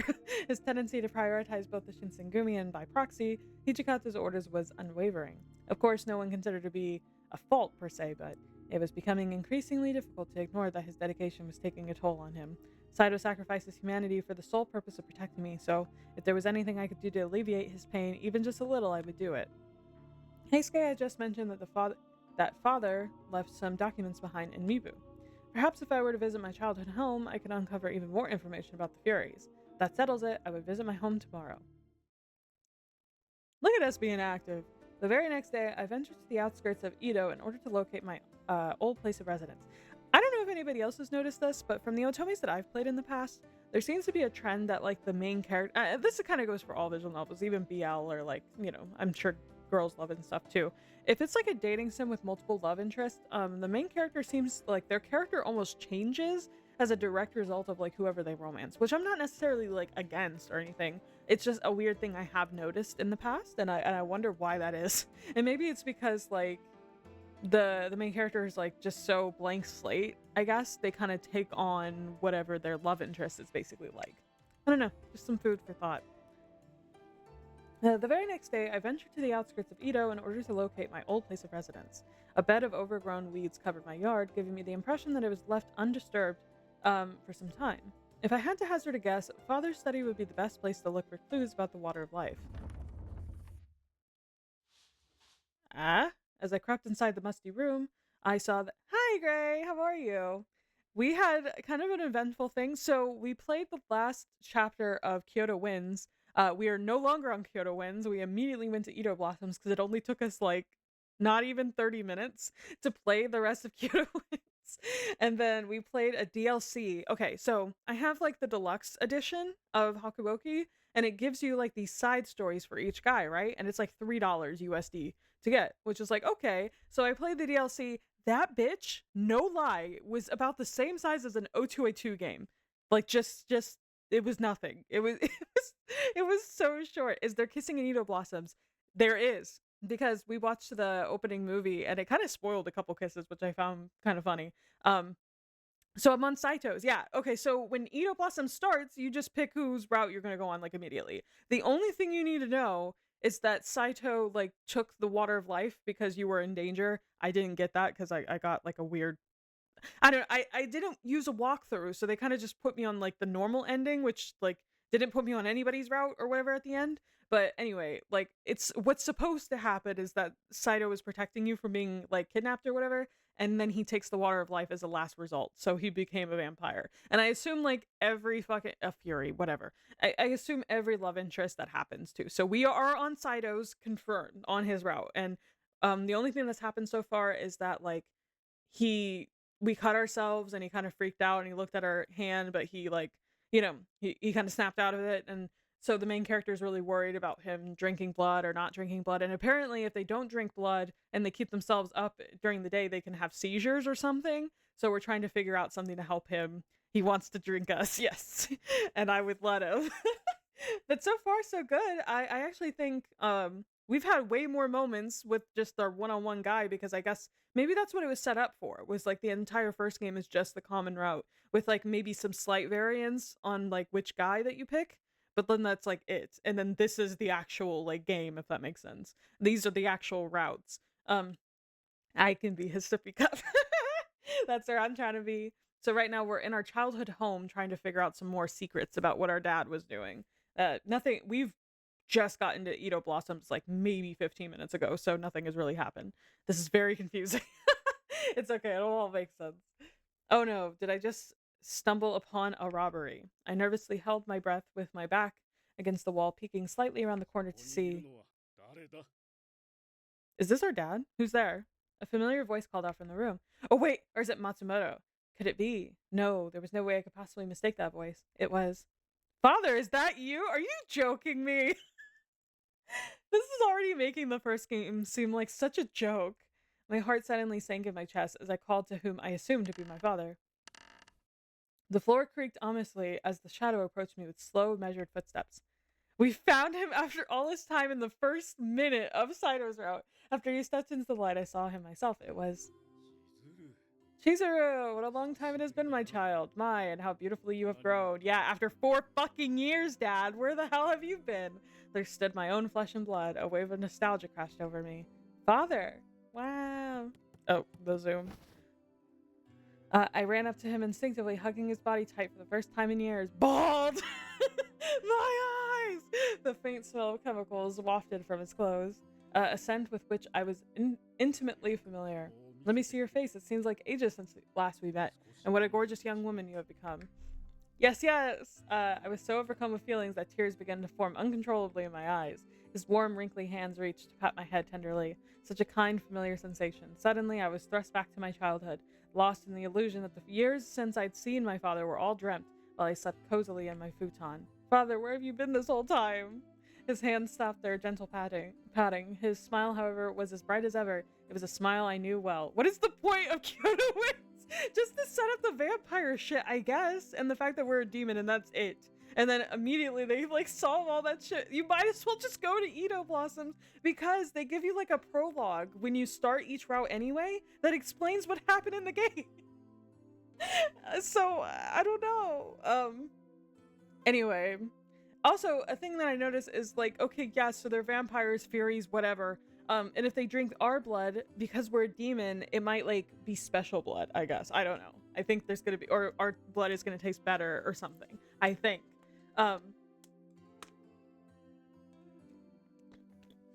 So far, Kyoto Wins is feeling like a complete waste of time. His smile, however, was bright as ever. It was a smile I knew well.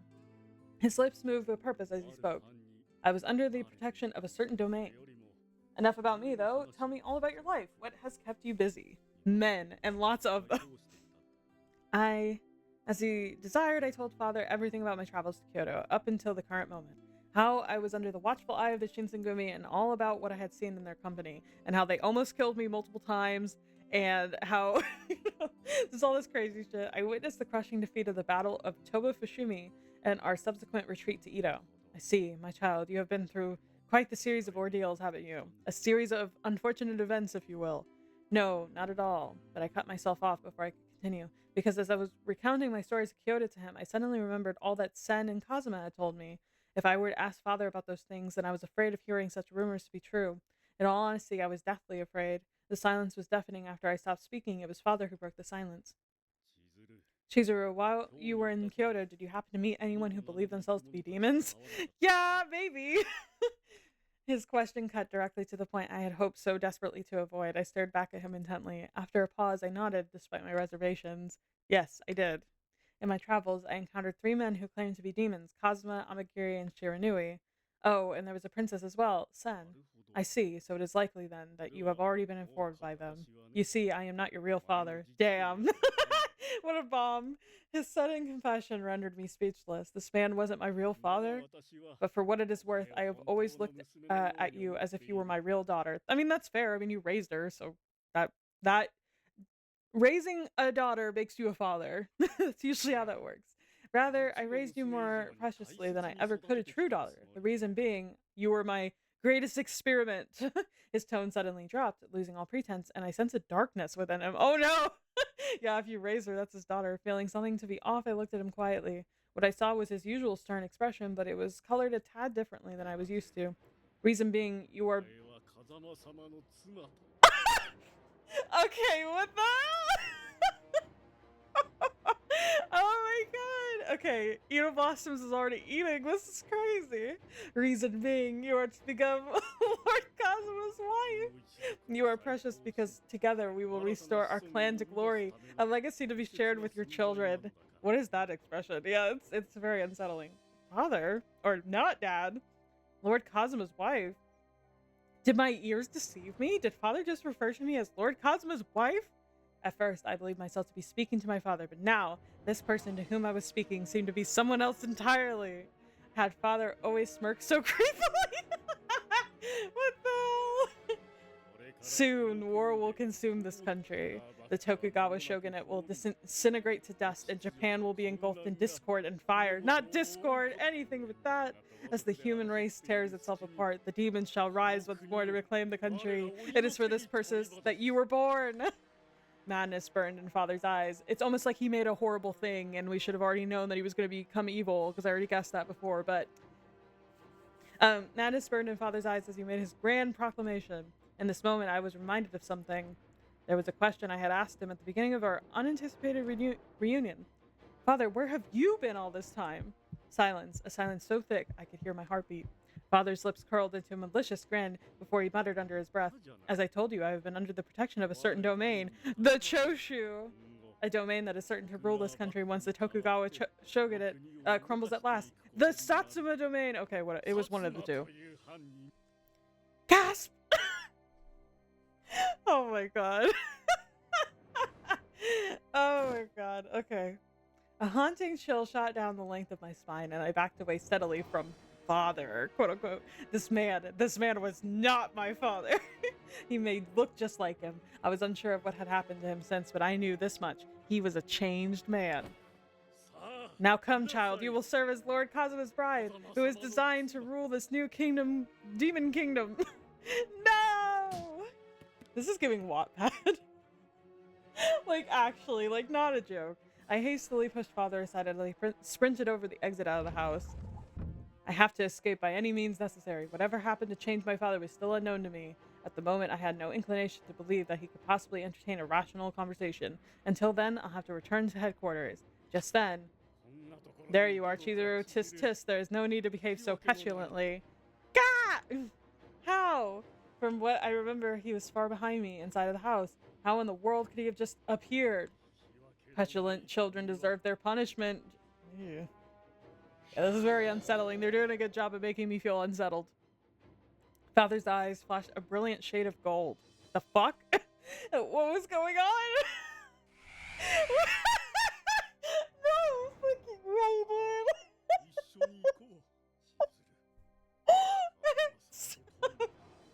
Cut the cameras, dude. What?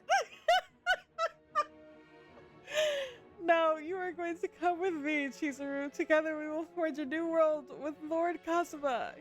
Something sharp began to split from beneath father's forehead. It was some inhuman horn I had seen emerge from Amagiri's forehead. I did not see that, but okay, all that time ago. Why? I was stunned in disbelief at what I was seeing. Unworldly was the only word I could conjure. Everything else, it seemed, was useless. Useless? This horn does not make you uncomfortable, does it? Though I suppose I could not blame you.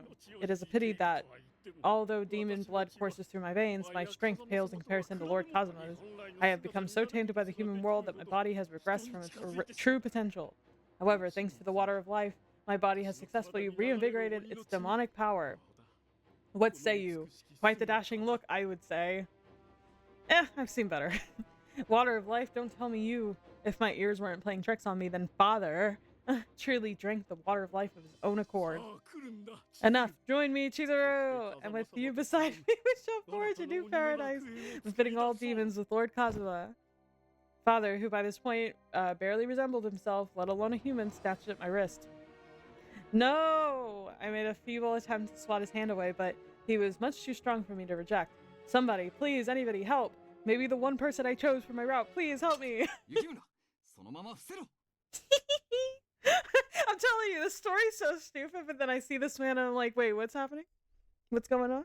Actually, it's Saito! You can wear a duck! That voice. I ducked reflectively, just as I was told. Yep. We're good at doing what we're told. Then I heard the chilling sound of flesh being split open by the cold hiss of steel. What the? Father's eyes widened angrily, and he rancorously turned his back to see his attacker. Before him stood my man. Tell me why have you left the compounds without permission? What do you mean? Saito, why are you here? I expect this to be the only location within Edo to which you would reasonably go. I mean, that's true. Hey, we're in Edo Blossoms, and it is insane. It's so weird. It's crazy. Saito stared back at me sternly, shaking his head before turning to face my father. Stay back. I shall deal with Kodo.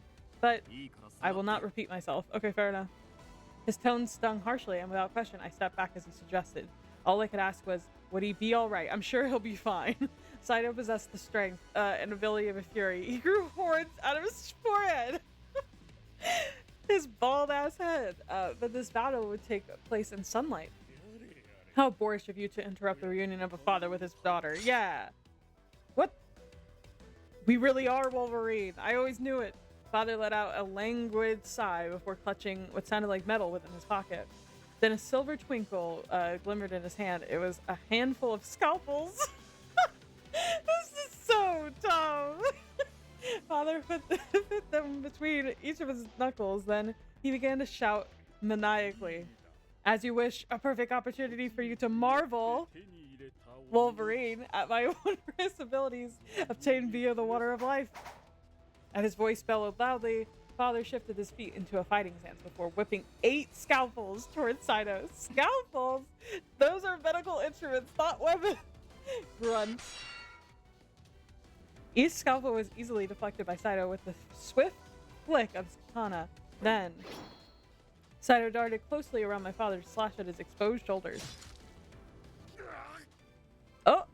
Both shoulders spewed ribbons of crimson blood that splattered across the bed of weeds below. A display so gruesome I needed to cover my eyes. Despite my feeling regarding my father's deception about our relationship, he was still the man who raised me, a father whom I had loved, nonetheless. But now that he'd become a fury, these wounds merely tickled his flesh before they immediately began to seal. Phew, close call, wouldn't you say? If I had not drunk the water of life, I would likely be writhing on the floor in agony. So you intend to continue? Our difference in power is incomparable. Just as Saito had said, no matter what powers Father had gained, he had no background in swordsmanship that you know of. You didn't even know he was your fucking dad or a demon. You don't know shit. Which meant that his newfound strength could only take him so far. Father, however, gave no indication that he was willing to relent so soon. Are you so surprised? Me, the man destined to rule this country? What reason have I to fear the likes of you, human? I'm actually a fury now, so... Father chuckled despicably, as if drunk from his own power. Then he hurled more scalpels at Saito. Foolish. He called you a fool. Once again, Saito parried the flying scalpels, just then one scalpel in particular. Yeah! Bounced off on the tip of Saito's sword and ricocheted to pierce the chest of my father. Crimson blood splattered over Saito's clothing, the metallic sting of which hit my nostrils. Grunt. Being showered by that morbid shower of blood, you showered twice, okay, made Saito's face scrunch in pain. Suddenly, Saito's movements became strained, as if he were out of breath, and he glistened with sweat. Oh no. Oh my, what's the matter? Your moves have lost some of their luster compared to how spry you were earlier. I would not have expected you to be the type to tire so quickly with such elementary moves, which can only mean... Then Father's lips smacked mischievously. Uh-oh. I watched as Saito winced wryly, then he quickly covered his nose with the sleeve of his kimono. There was no mistake. It was I see you two have become a fury, is that right? Another evil laugh echoed from Father's booming voice, and he drove a scalpel into his right arm. Blood began to ooze slowly from the stab wound. This is not going well. Although he himself had sustained no injuries, Saito clutched at his body with warped facial expression. What now? You are quite thirsty for blood, are you not? Does it not intrigue you to learn just how warm, how succulent the taste of blood can be? Yeah, but not from you, old man! That's my man! With each heavy breath, Saito stepped backwards, hoping to distance himself from Father's blood. However, the scent had already done its work, and temptation had already begun trickling into Saito's frame of mind. His fingers could barely keep their grasp on the katana, which shook nervously. Like Father said, Saito seemed exhausted, and his moves reflected that. He couldn't subdue Father like this. Something the matter? You do not look like yourself. Father smirked with glee, glancing at Saito to aim another scalpel before throwing it. Solace, whatever of it existed, was taken in Saito's speedy healing abilities, but it did little to soothe the sharp throb of a well-aimed stab wound. Saito winced as thick, vicious streams. There's so much blood. Mustering whatever. It should have been blood blossom. That's stupid. That was a stupid joke. I'm so sorry. Whatever willpower he could. Saito dug his heels into the ground, positioning his blade at Father. Battling another direct sunlight was enough of an arduous task for Saito, as the harsh rays burned the surface of Saito's pale skin. But Saito preserved, albeit desperately, to fight. Where did such inspiring strength come from? His love for me! Quite foolish of you to drink the water of life, especially as a meek little human. It is no surprise that humans are pitifully fragile compared to us demons. Except us, apparently. Even with your temporary edge gained by the serum, your mind will submit to its depraved instincts soon. And then finally, you will be little more than a beast whose sole purpose is to prey on innocent humans. I commend you for choosing such a distasteful path, however foolish it may be. No! So, what would become of Saito? If all was as Father stated, was Saito destined to become a wretched monster that feeds on the weak and the helpless? So what do you think? Terribly tragic, don't you agree? I imagine it must be destroying you inside. Now that you have consumed the serum, your life as human is forfeit. No longer will you be able to enjoy the trivial, peaceful pleasures that befitting the sad lives of humans. My life is none of your concern, never have I wished for peace. The first lesson in crossing swords is to embrace death openly. If fear, too, were embraced as such, then the path of the sword would have been long since abandoned. Just how long do you expect to keep this charade? Very well, I suppose it is time to put your theory to the test. Butler drew another scalpel from his sleeve pocket. Unsheathed by Kadachi, kept faith in Saito. You know what? I regret not doing a walkthrough for Kyoto Wins, so I'm gonna do a little something right here and just cheat. I don't care. The point is to enjoy the story, and we legitimately missed things on Kyoto Wins because I didn't have a walkthrough, and it ultimately didn't matter because they just kind of filled in whatever didn't happen already on Edo Blossom, so I'm not even gonna mess with it this time. I'm just gonna get what I want. Sorry. 1 second. Pause for dramatic effect. Do, do, do, do. Of course it's keep faith in Saito. Of course it's not do something like like for ourselves. We need to be as submissive as possible. That's what the story is telling us to do. If I were to act rashly, it would only serve as a detriment to Saito. For now, I could only keep faith in his abilities. Then, as a sudden visitor chimed in, Kodo, wait. What? From the distance came a voice that startled Father, freezing him in place. I knew his voice. It was, why are you here, old man? Have I not told you time and time again not to act without permission? Damn. Lord Amagiri! Return at once. If Kazuma discovers that you visited this place, there will surely be consequences for you to suffer. However, that man over there was drunk the water of life and became a fury. I believed it to be the utmost importance to handle him, lest he become a nuisance for us in the future. It is best for us to finish him while we can. I am here under the direct orders of Kazuma to escort you back. However, I will repeat myself once more. Return. Amagiri's tone was biting, and he glanced sharply at Saito, who, I guess, being submissive just runs in the family. As Saito had still been panting in quick breaths. Whether or not it is our accord, this man will likely fall victim to his condition soon enough.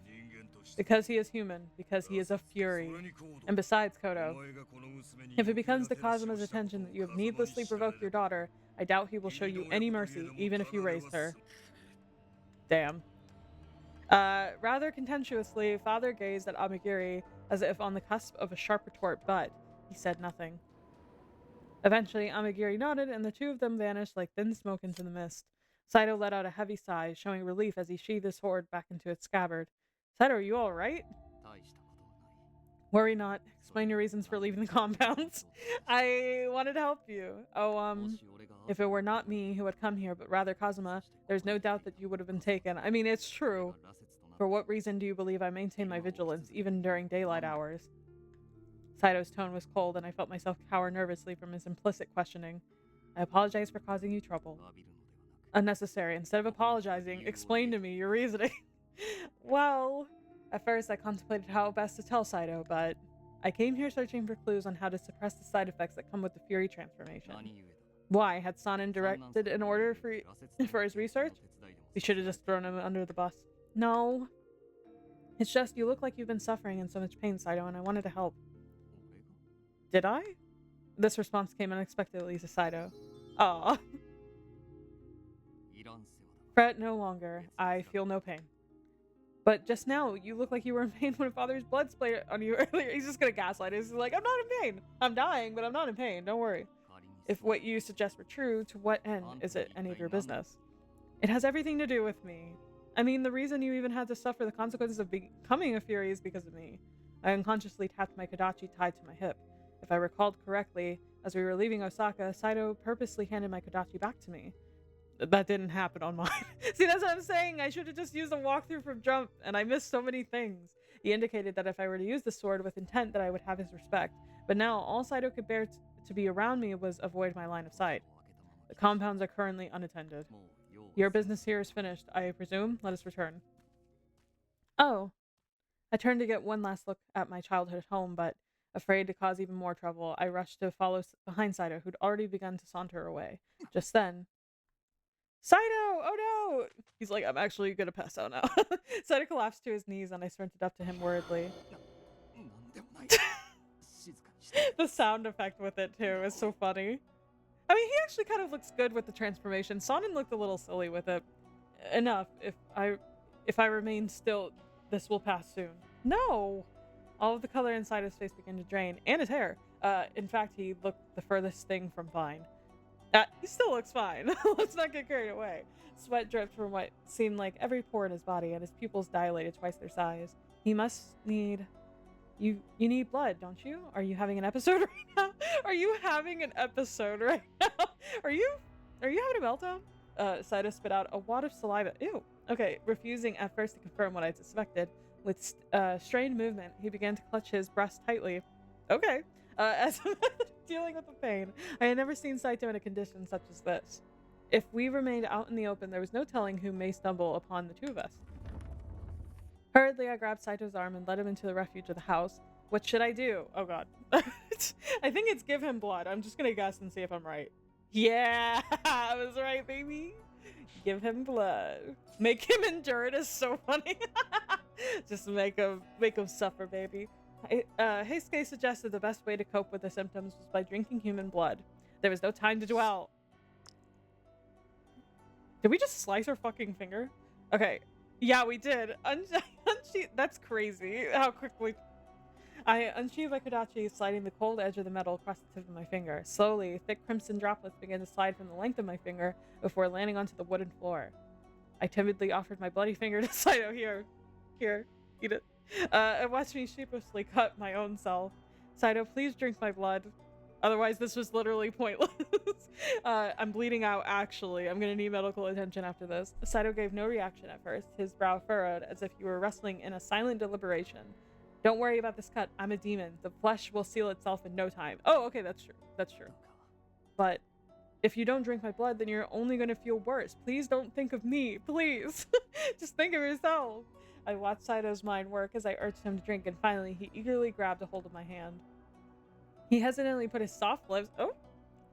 This is more action than anything that happened in Kyoto Winds, dude. Anything.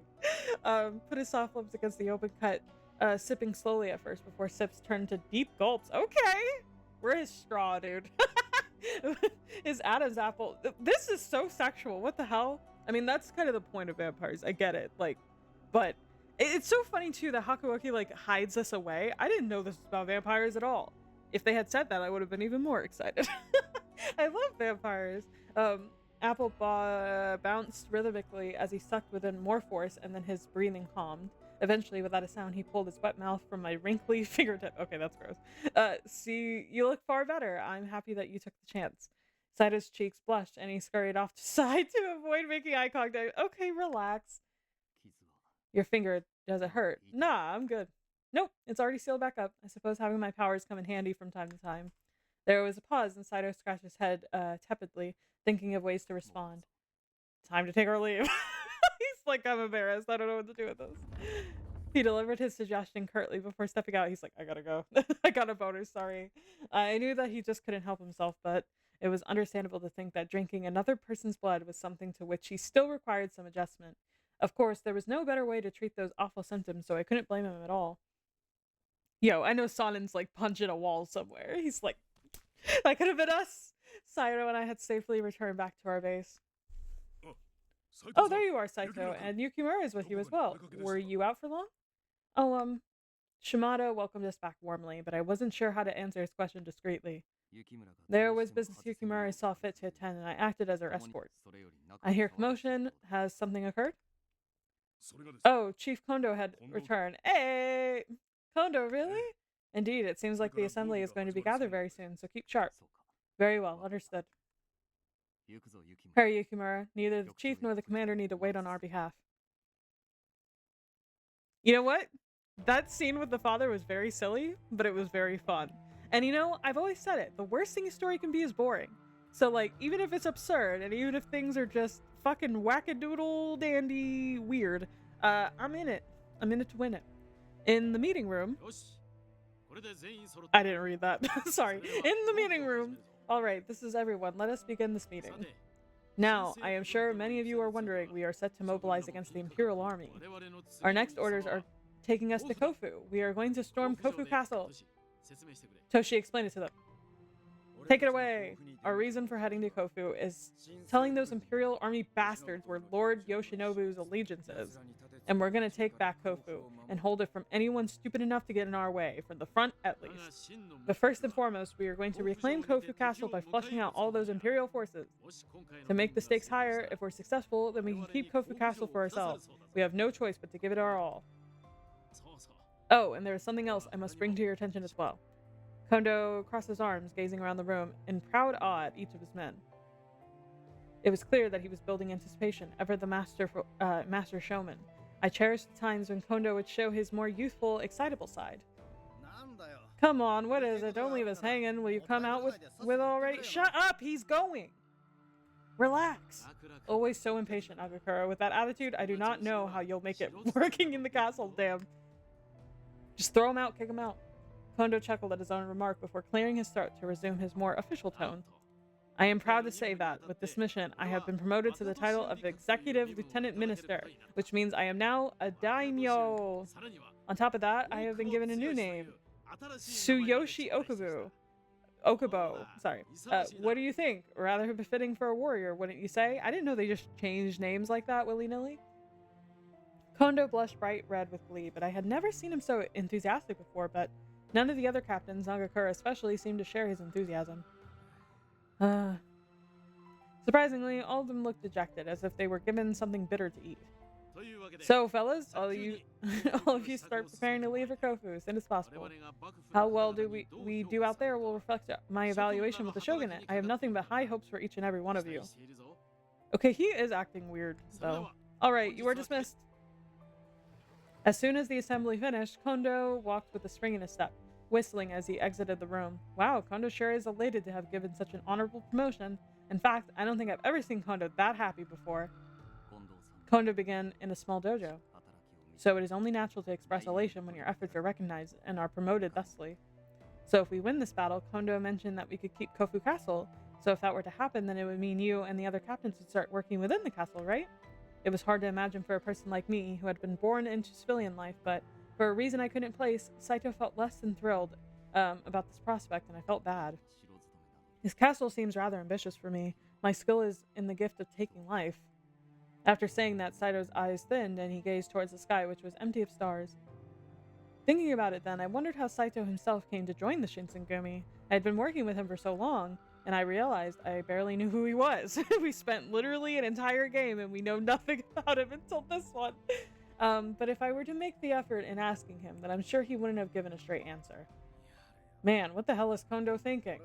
I don't remember signing up to become his servant. Daimyo, or whatever it's called, he needs to chill out. No, you need to chill out. If this were 30 or 40 years ago, it would be one thing, but to get promoted from the current shogunate? Neither Nagakura nor Harada seemed excited about Kondo's news. Saito, I had noticed, seemed fixed on the two of them as they ranted, wearing his usual expressionless gaze. War was about to erupt. I prayed that everyone would return safely. Remember when Yamazaki died? Just like off screen too. Hello? Okay. Are we in chapter 2 already? What is this progression? How many chapters are there? The story's not only quicker, but things are just happening? There are 4 chapters, dog. That's crazy. Is Edo Blossoms the best game already? It might be. It might fucking be.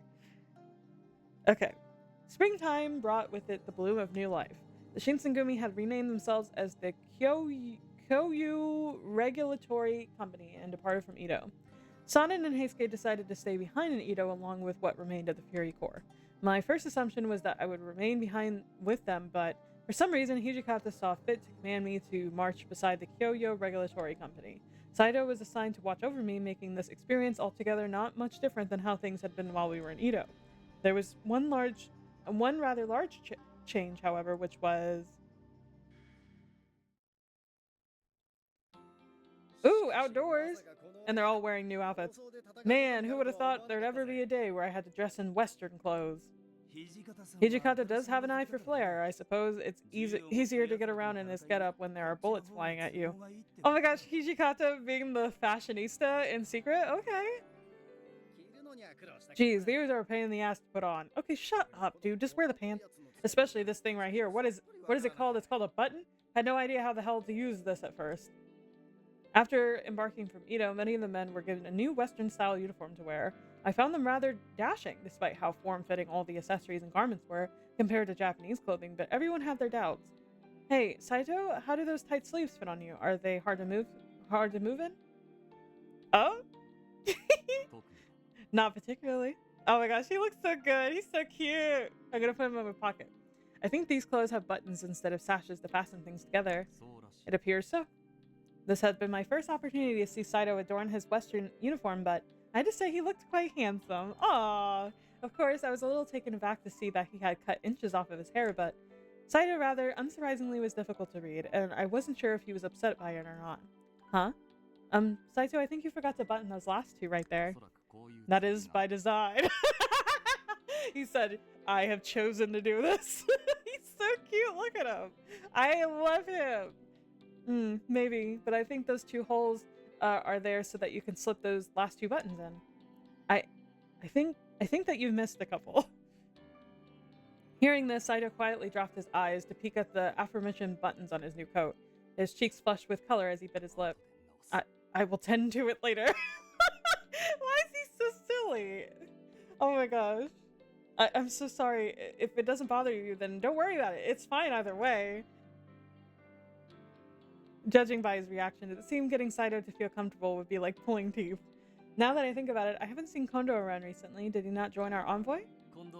I believe- Aw, look at you, cutie. I believe Chief Kondo is still in the Hino area. Hino? Bet you anything he's having a drink with the new recruits? Shit, what's going through his head? What is this to him? Are we marching into battle, or are we taking a mini vacation? Oh, come on, no need to be like that. I think it's been years since he's seen his wife or daughter. Give the guy a break. Wait, he has a wife? This is news to us. I mean, it makes sense why. I mean, like, I get it. But that's a lucky lady right there. That's all I'm saying. Congrats to her. Congratulations. Look, I'm not giving him shit for having a drink. All I'm saying is maybe there's a time and place for everything. Nagakura's sour rant consequently made the mood around his general vicinity lower, especially for some of the newer members. I snuck a glance over at Saito, who was walking quietly beside me, his stride almost step for step with mine. Although he wouldn't have been one to express much, I noticed his brows lock in furrowed position. There was something heavy on his mind. He's annoyed by it too, but he's not going to say anything, because he's respectful. Eventually, Hijikata loudly barked at the convoy to have halt from the front, stopping to face us. You good, Yukimura? Figured you'd be a little tired about now. I'm fine, thank you. Hey, sorry for springing the order for you to join us so suddenly. No, you're fine. Hijikata seems nicer all of a sudden. Oh, I don't mind at all, but I wondered, is it really okay for me to be marching out here with you guys? I mean, I'm just a little worried that I could be a distraction on the battlefield. Because I'm so hot. It's not what she said. Hijikata's expression turned glum. He seemed to stroke his chin absentmindedly, lost in a deep thread of concentration. Oh my god, are we starting to become useful because we're a fucking blood source for these dudes? They ain't saying it, but I'm picking up the pieces. If possible, I would have preferred you to stay behind in Edo. But having you by yourself at the compounds would have been dangerous. Seemed like a better idea for me to bring you here, where I can watch you at least. Dangerous? Then Saito chimed in. Is it Sonnen? Yeah, Sonnen's gonna eat us if we stay behind. Sharp as ever, that's right. He's been acting real weird lately. He's always been weird, dog. It seems like he's been scratching at the walls, or maybe that fury bullshit has finally gotten to him. Meanwhile, Saito's over here like... I was unsure of what to say. I, too, had experienced suspicious interactions with Sonnen that left me a little more easy than I would have liked. See, the thing is, I didn't want to leave you back at the compounds and later come to realize I've made a huge mistake. Tagging along with this might be a pain in the ass, but I figured it'd be for the best in your situation. Sorry for the headache. Oh, please don't worry about me. At first, Ichikata's sudden orders confused me, especially because I was certainly no warrior, but it appeared as though he had a lot to think about, which was understandable in his position. Commander, a minute of your time, please. What's up, Saito? Shinpachi and Sano appeared displeased with our orders to attack Kofu. Ooh! Throwing him under the bus, hell yeah! Especially in regards to Chief Kondo's behavior. Hijikata gave a wry smile. Displeased, maybe more like disgruntled. Yeah, I noticed it. I mean, I don't blame him. We're going to war, and Kondo spending his time drinking at inns probably isn't the most diplomatic move. Thing is, though, in our current predicament, we don't have the luxury of men lining up around the corner willing to join us. Instead, we gotta use sake and cash to win them over. What?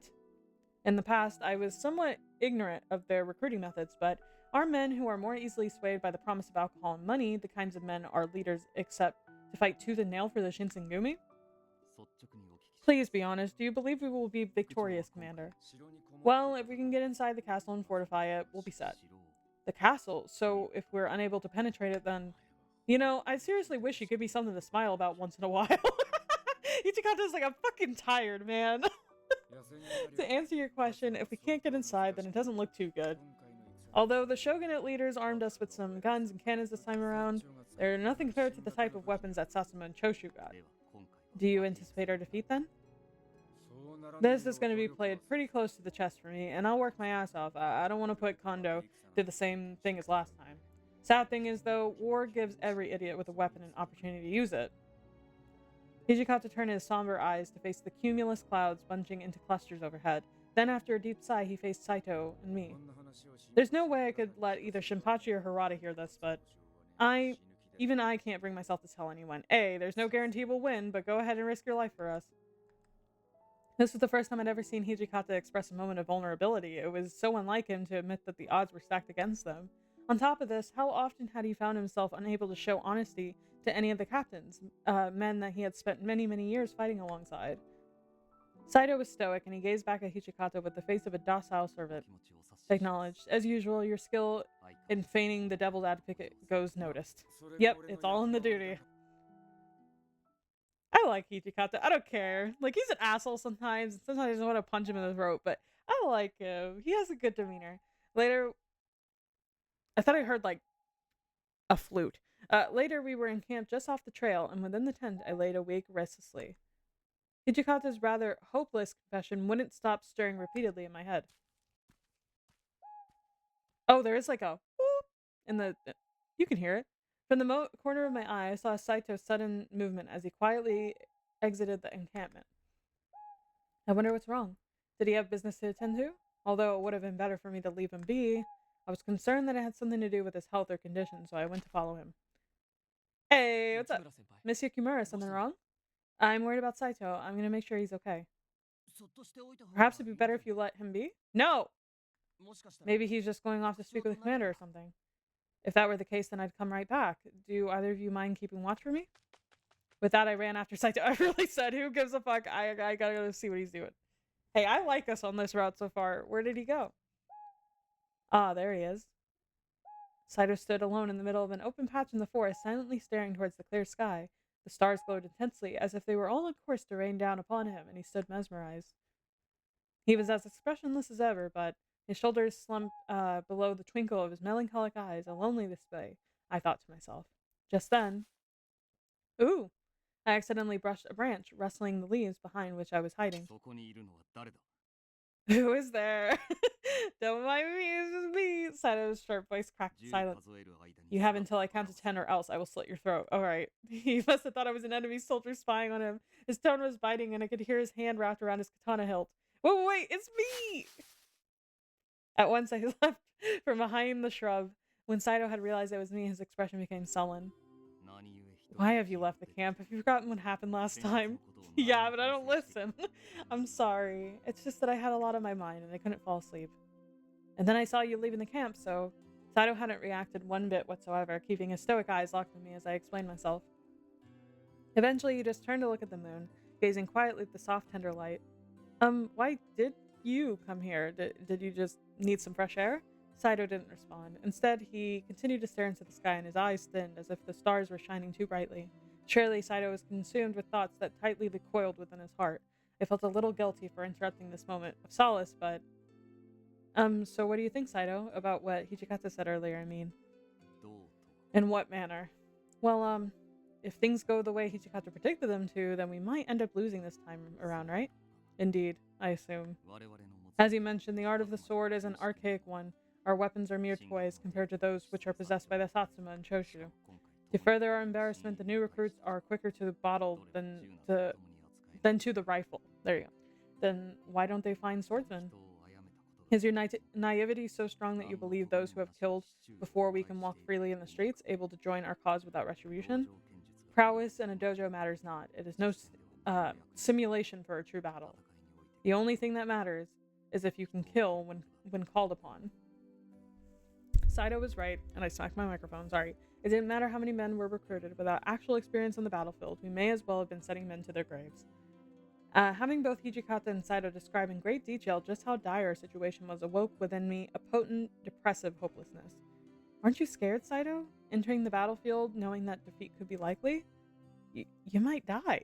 In my heart, I realized how futile this question might have sounded, especially to someone like Saito who, on numerous occasions, came face to face with death.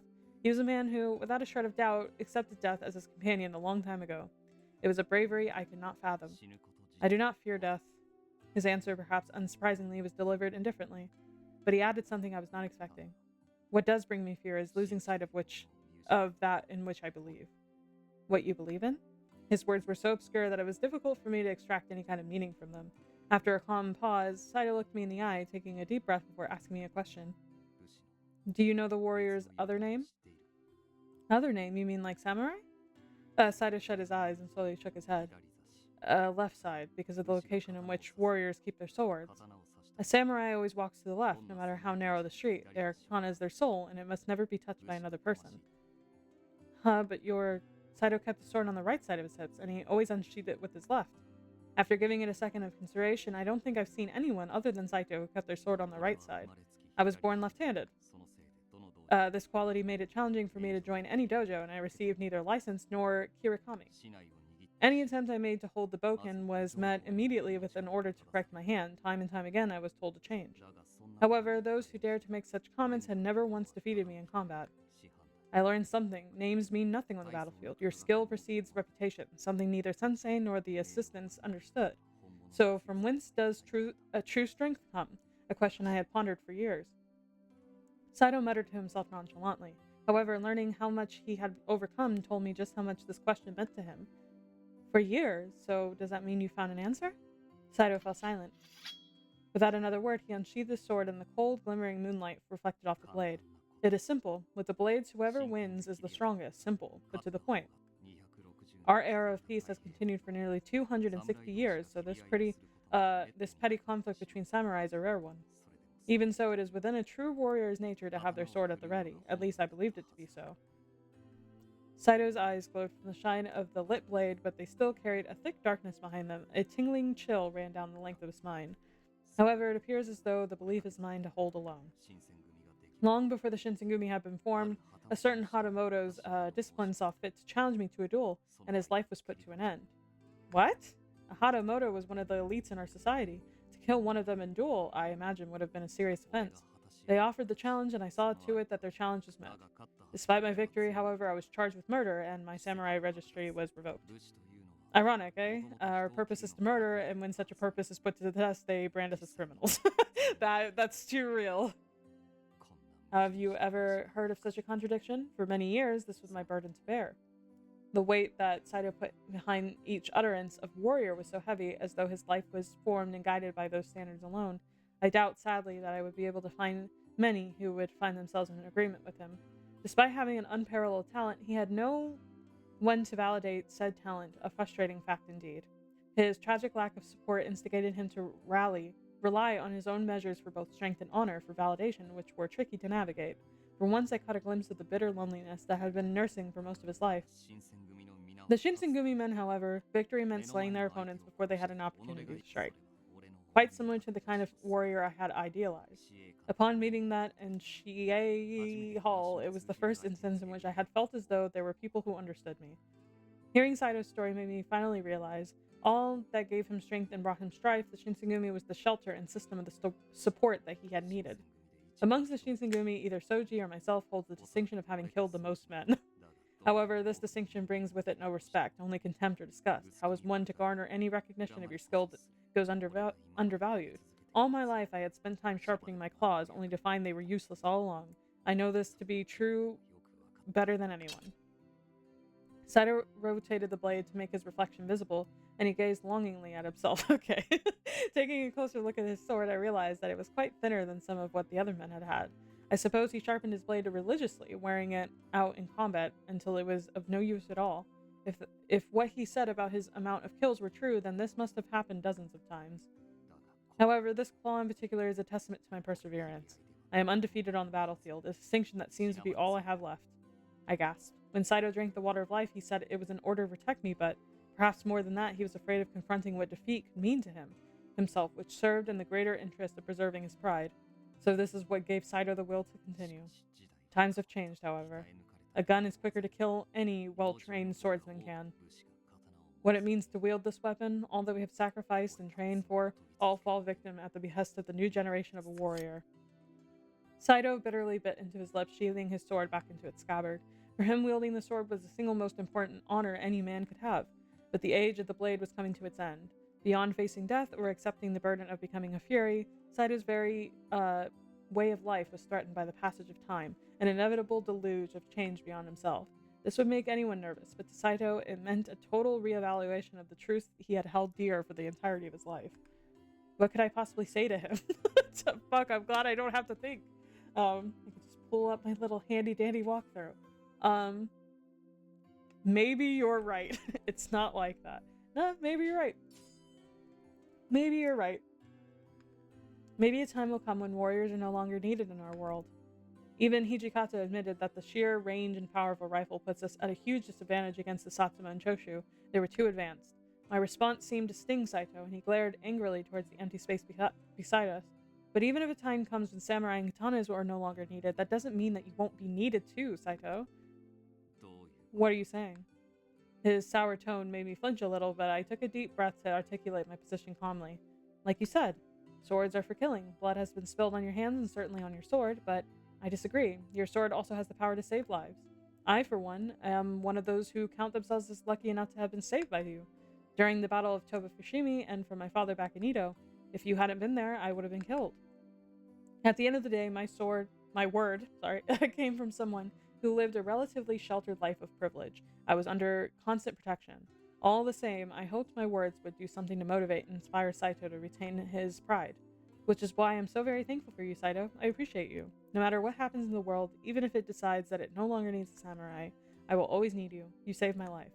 Saito's lips curled inquisitively, making it difficult for me to read how he was feeling. Once more, he turned away from me, staring into the darkness in contemplation. Maybe what I said was out of line. Just as my anxiety began to flare... Are we getting a hug? Ah! Saito struck his soft, slender fingers against the side of my cheek. Oh shit, okay. Get into it! I could see the gorgeous dazzle of stars in the dark, mysterious eyes which were stoically fixed on my own.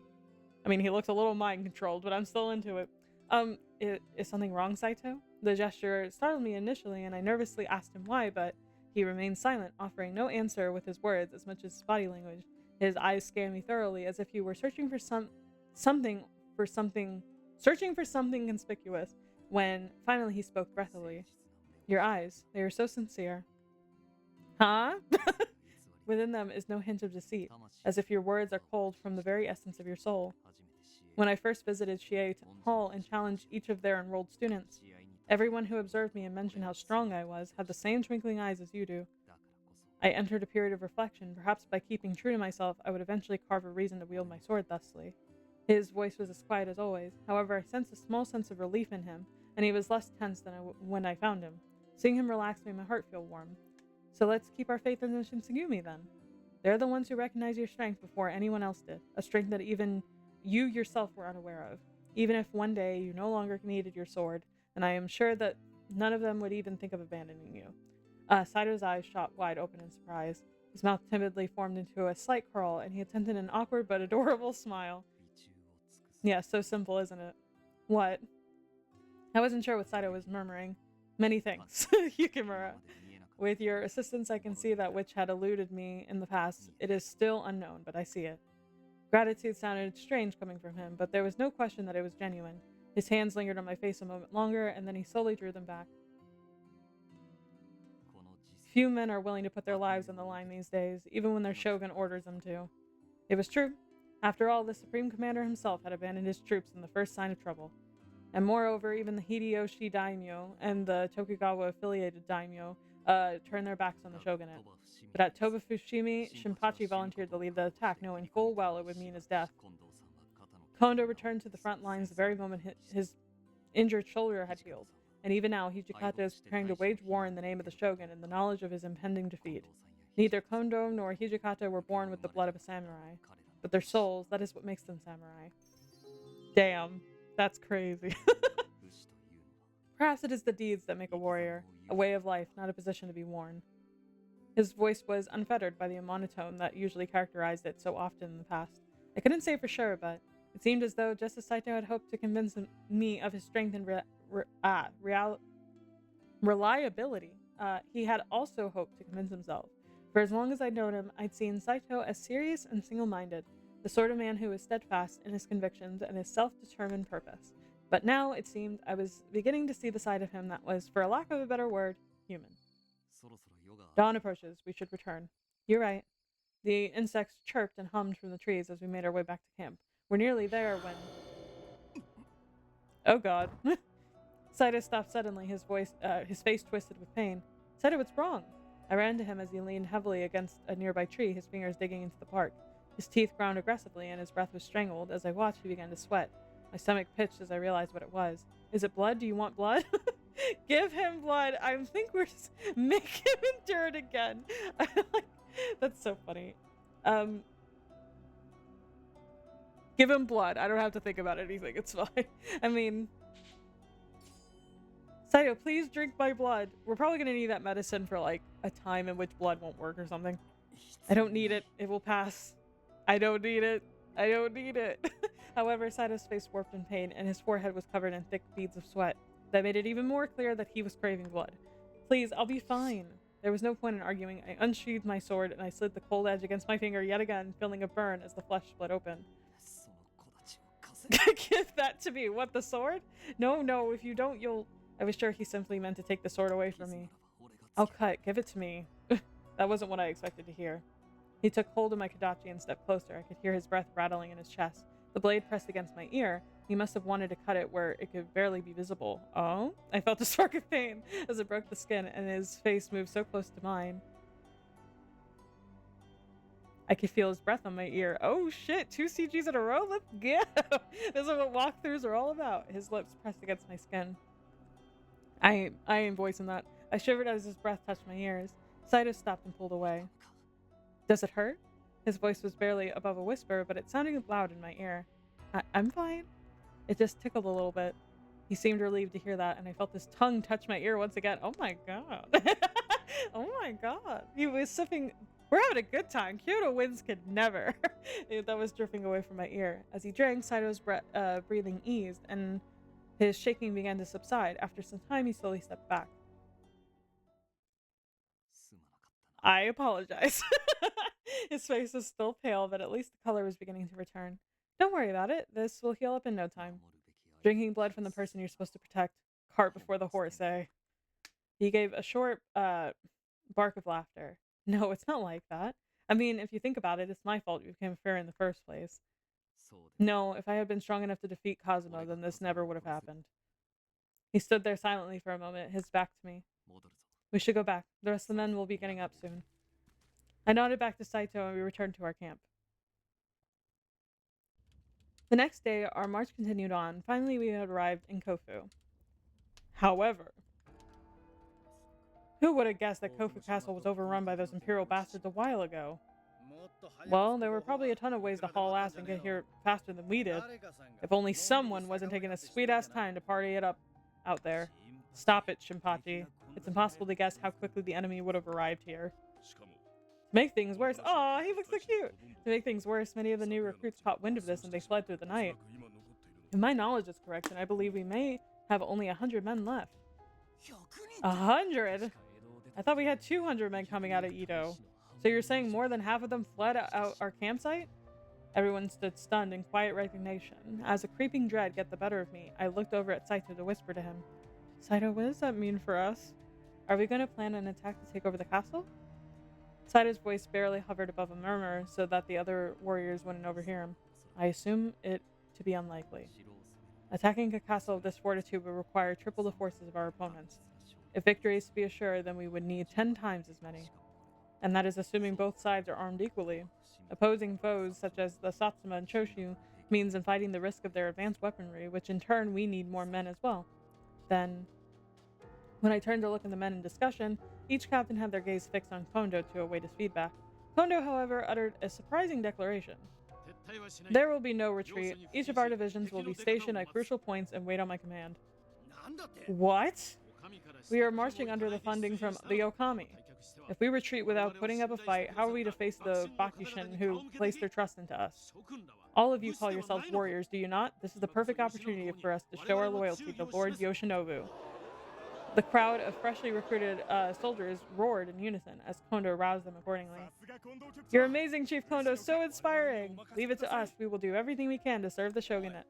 Hey Kondo, I think it's great and all that you want to be a big leader now, but do us a favor and open your eyes. I don't know what exactly they've got in there as far as military force, but the moment they took the castle was the moment the battle was lost. Nagakura, are you saying that the only battles you intend on fighting are ones where victory is assured? Was that the thing on your hips for then? What is that thing on your hips for then? I'm not saying I'm afraid to fight. I'm just saying there's no need to risk my life when there's hardly a chance to win. The tension became thick in the air, and I was worrying that the situation would escalate into violence before Hijikata chimed in. Calm down, Shinpachi. Reinforcements are set to meet with us soon. As of now, they're standing by in Edo, so I'm going to send a message to them now. Besides, I'm sure those Imperials have no idea what we've got up our sleeves. Should everything go as planned, including not being rash idiots, we'll be okay. So I need you to be patient for just a little while. Nagakura angrily slammed his fist to the ground. Fine, if it's coming from you, I guess I'll keep my mouth shut. Good. Afterwards, Hijikata departed swiftly, making his way back to Edo.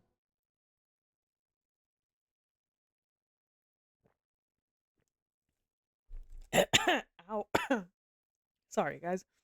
Went down the wrong pipe. Thankfully, the Imperial forces made no attempt to attack us, instead keeping themselves safely fortified within the walls of Kofu Castle. If battle were to ensue, then I was sure that we would all have been killed easily, like a wave crashing out of the shore before reinforcements could arrive. Although our men were intently patrolling the surrounding areas of our camp, we had just above 100 soldiers in our ranks, which could do little to stay off an actual attack. Then I saw Saito, who appeared a tad meek. Are you all right, Saito? Your skin is so pale.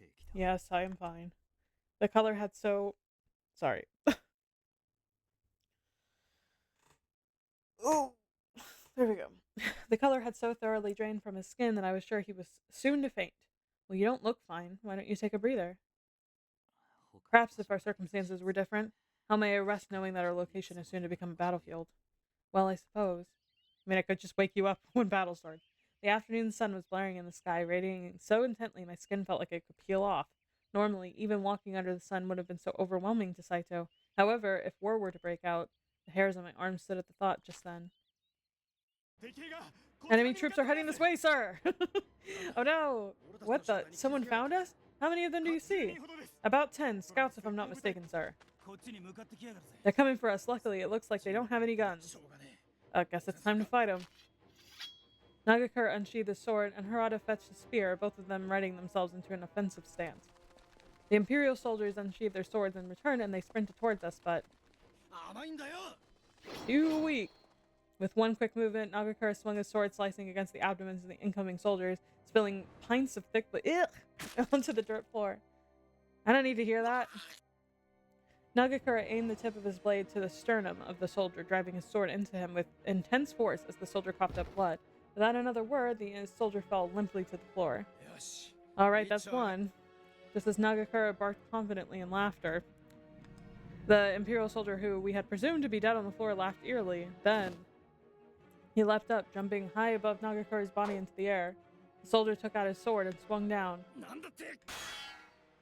As he parried the approaching katana, Nagakura screamed out in disbelief. The hell's going on around here?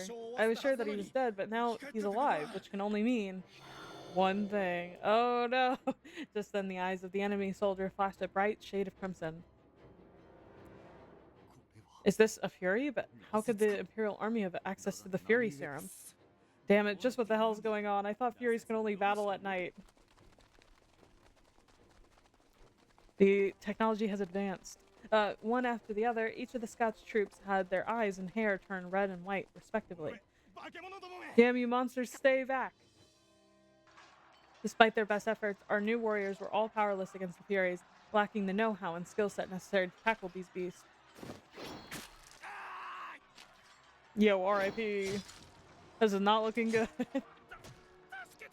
Help me please, someone! They were simply no match, and the Furies slaughtered each of our men without any remorse. These Furies came out of nowhere. How could they be here? No, it couldn't be. Quite a wonderful display. Oh no! I have been waiting for this moment for some time. My wonderful creations are able to prove what they are capable of under broad daylight. My worst fears were realized as Father appeared from behind a small tree. A tall tree. Father seemed to be in a trance as he gazed each of his fury maliciously, acting under the light of the sun. His eyes gleamed with madness, and he smiled.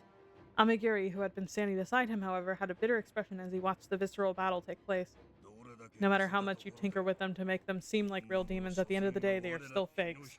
Indeed, they may no longer fear the sunlight, but their nature can never change. A fake is a fake. Is a fake. There is no substitute. Me when I have to eat fake meat. Pardon me, but there's a very fine line that determines what you may consider real to what is fake. At the very least, they are stronger than any of the humans here strutting about. Strength is an undeniable truth. As long as we have these Furies, neither the Shogun nor the Emperor, no, not even the West, could take this country, as much as they wish it to be true. After we destroy every outsider seeking to control this country, the era of the demon will come once more. Hamagiri winced at my father's words, as if he were smelling something foul. A hideous fight. I have never in all my years witnessed such an ignorant disrespect of power. He sighed, closing his eyes in resignation. God damn it, how many times am I supposed to hack these guys down before they die for good? Normal humans would have just fallen over for a while. This is getting to be a pain in the ass.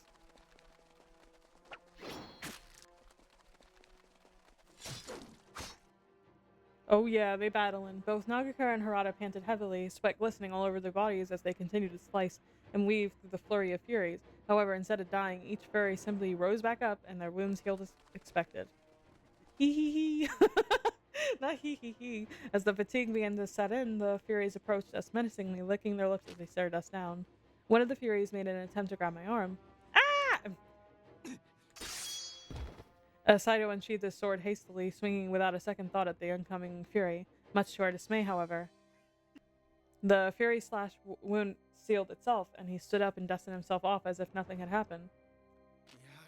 There's no end. It's only a matter of time until we run out of stamina, and then we're dead meat. Man, dying would be a real drag. True.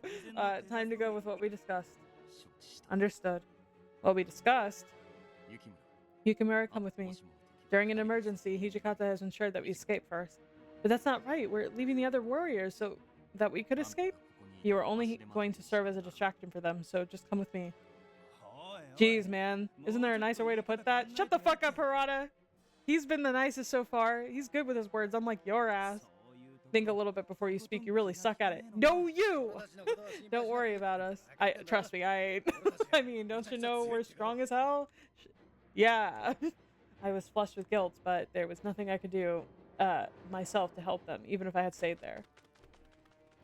I quickly bowed to the two of them, and Saito yanked my arm as we sprinted away together. The best ending. It should be extremely painful for him to be walking around in the sun. What is that? What is it that moves that man? Love.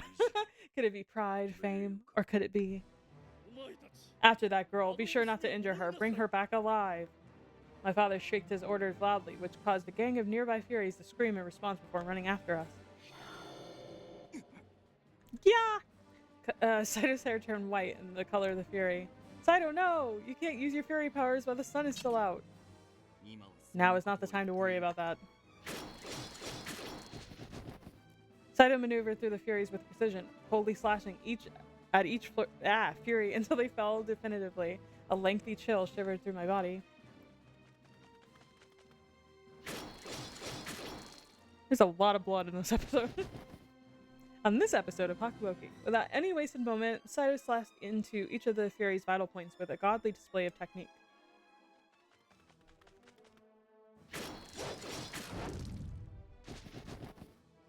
With each wave of his sword, however, came the splatter of Fury blood all over his porcelain face. And porcelain hair.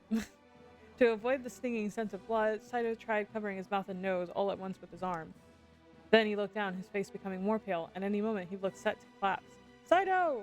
As I watched these events unfold, I sheepishly called out to him. Saito shut his eyes tightly, wiping the blood from off his face with his sleeve repeatedly. Sorry, we must hurry. Are you okay? He had transformed into his Fury form, and so much blood had been splattered on him.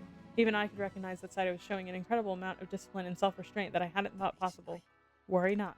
He hoped to comfort me, but it was obvious that he was feigning toughness for my sake. With that, I helped him walk forward.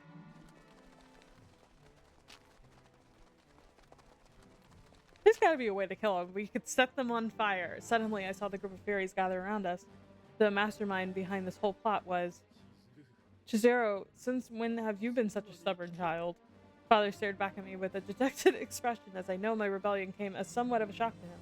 Despite knowing he was no longer the father I knew, the man who had raised me, seeing the pain in his eyes made my heart heavy. Ever since you were a little girl, I had wished for nothing more than your happiness. Enough of this now. Come to me. Leave that Fury be. Father's hands, which had so fondly patted my head when I was a child, reached out towards me. No, don't go. It's a trap. Saito spoke between strained breaths. Father, answer me. What is this happiness that you wished for me? I wasn't sure which father I was speaking to. The only way to know was to ask. Father in turn offered a maniacal smile. You are to become Lord Kazuma's wife, and you will bear his pure-blooded demon children. It is obvious, is it not? In order to prepare for this, I have spent many years raising you for this very purpose. Weird.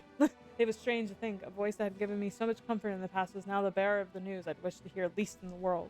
I had already known this to be true, but hearing it aloud was like splitting open an old scar in the depths of my heart. To Father, my only worth came from the fact that I could bear Kazuma's demon children. Hot tears began to flow uncontrollably from my eyes. Sorry, Father. I may be a horrible child, but I can't. I just can't make your wish come true.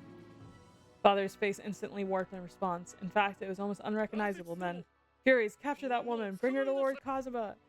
Father barked his commands towards Furies with glaring eyes like corpses. They drag their feet to turn around and face us. However, the white-haired beasts screeched harshly in unison, and at once they began to charge towards us. Suddenly, Saito drew his blade without a sound, and he lunged forward to slay each of the Furies with ease. Save your tears. First, it is necessary that we prioritize our escape. Saito grabbed hold of my hand. With his left hand, he held his sword, and as we fled desperately, he swung at the ravenous monsters. I could hear flesh being split, the curdle of blood as it dripped to the floor, and its metallic stench thereafter. Saito found himself completely covered in blood, but even so, it didn't stop him. I tightly gripped his hand to pull him back. With whatever strength we had left to muster, Saito and I ran in the direction of Ito. Weird screen shaking and sounds. Enough! I believe this is far enough. Saito looked over his shoulder, making sure there were no Furies in sight. After a moment, he nodded and we came to stop after his confrontation. Okay. I found myself out of breath, and it was difficult to speak after running at full stretch for so long. Apologies, I was still holding your hand. What do you mean? Then Saito gently let go of my hand. His breaths were staggered, and he wiped his sweat-covered forehead repeatedly. Saito, are you okay? We must hurry. The power of the Furies is nearly endless, and it would be unwise for us to let down our guard until we reach Ito. But by now, the blood had almost completely left Saito's face, and he could have collapsed at any moment. In addition to the beating heat of the sun, he was drenched in blood from his standoff with the Furies. Standing, let alone sprinting all the way to Ito, must have been excruciating. I said, grab on to me. I'm glad that's the answer. Saito, I'll lend you my shoulders. Grab on to me. I'll give you a piggyback ride all the way back to Ito. I could see the perplexion inside his eyes as I made my suggestion. Do not worry. I appreciate the consideration. However, normally I would have listened to Saito and had been done with it, but you don't look all right. You're pale. Actually, it looks like you're ready to faint. Stop thinking about my sake for 1 second. Lean on to me, please. Saito, it seemed, was unkeen to oblige my request. Although he was panting in front of me, his hands on his knees, he was still attempting to act tough. I told you, I am fine. Well, like I told you, you don't look fine. Okay, look at her. Okay. It just took her to be in love to actually do something. Please, just listen to me this one time. Why do you insist so much on worrying about me? I do not understand you.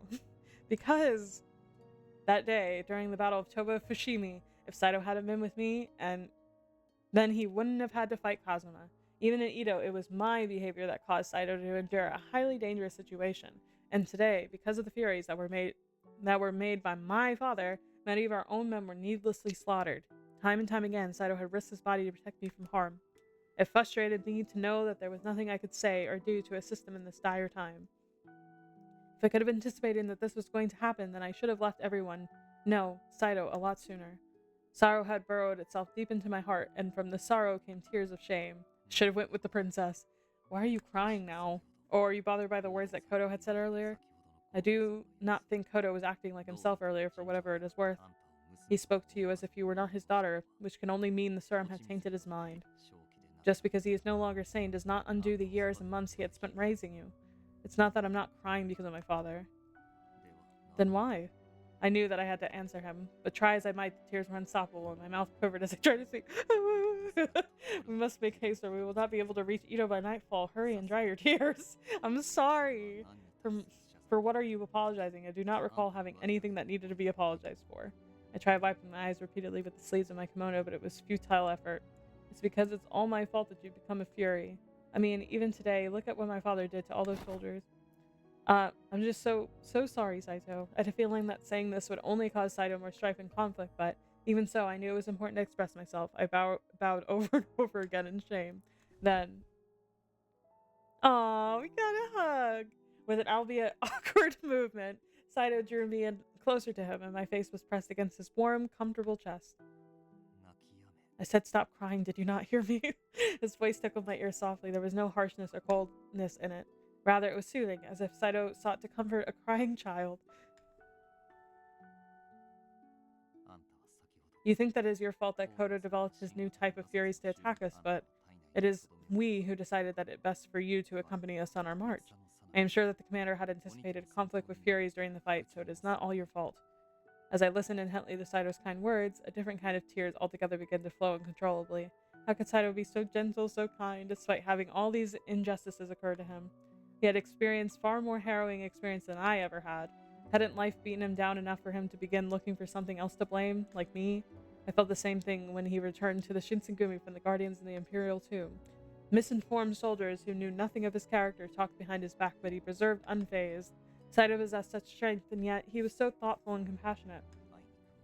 Unfortunately, I know very little of ways to aid a woman who has been driven to tears. Even if you require a form of consolation from me, there's really nothing I can offer you. I'm sorry.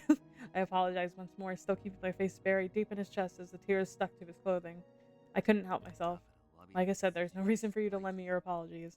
Saito continued to sympathize with me, although it was in his typical flat, stoic manner. Somehow still romantic even when he's so monotone. Even so, he remained beside me, embracing me tightly and giving me support in my time of need. Aw, what a sweet baby boy.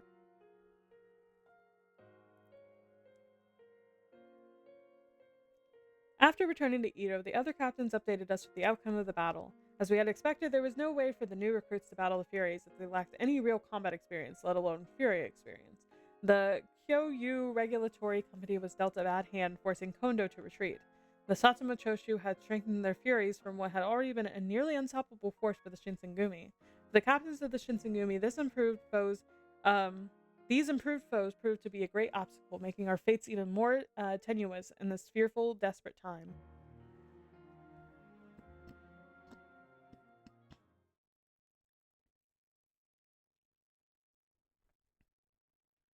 Does feel like there's more payoff in this time. Are we already in chapter 3? Are you joking?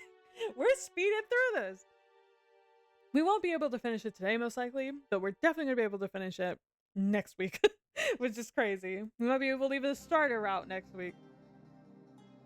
But we have to go back to Kyoto Winds, which I'm not really looking forward to. I mean, I know that we get to skip through a lot of the stuff that we already saw, I guess, and just get like a couple instances that we didn't see before, but I mean, after an arduous walk, Saito and I returned from Kofu. It was decided that we were to remain on standby at the Ito Hatamoto's mansion, which still served as our headquarters while we regathered our men. Nagakura and Harada had safely returned to Ito shortly after we did, but Kondo and Hijikata, on the other hand, took far longer to return to the headquarters. Both Nagakura and Harada had their fair share of criticism of Kondo for a while, so it left a bitter taste in their mouths when neither leader had returned. During one brisk morning,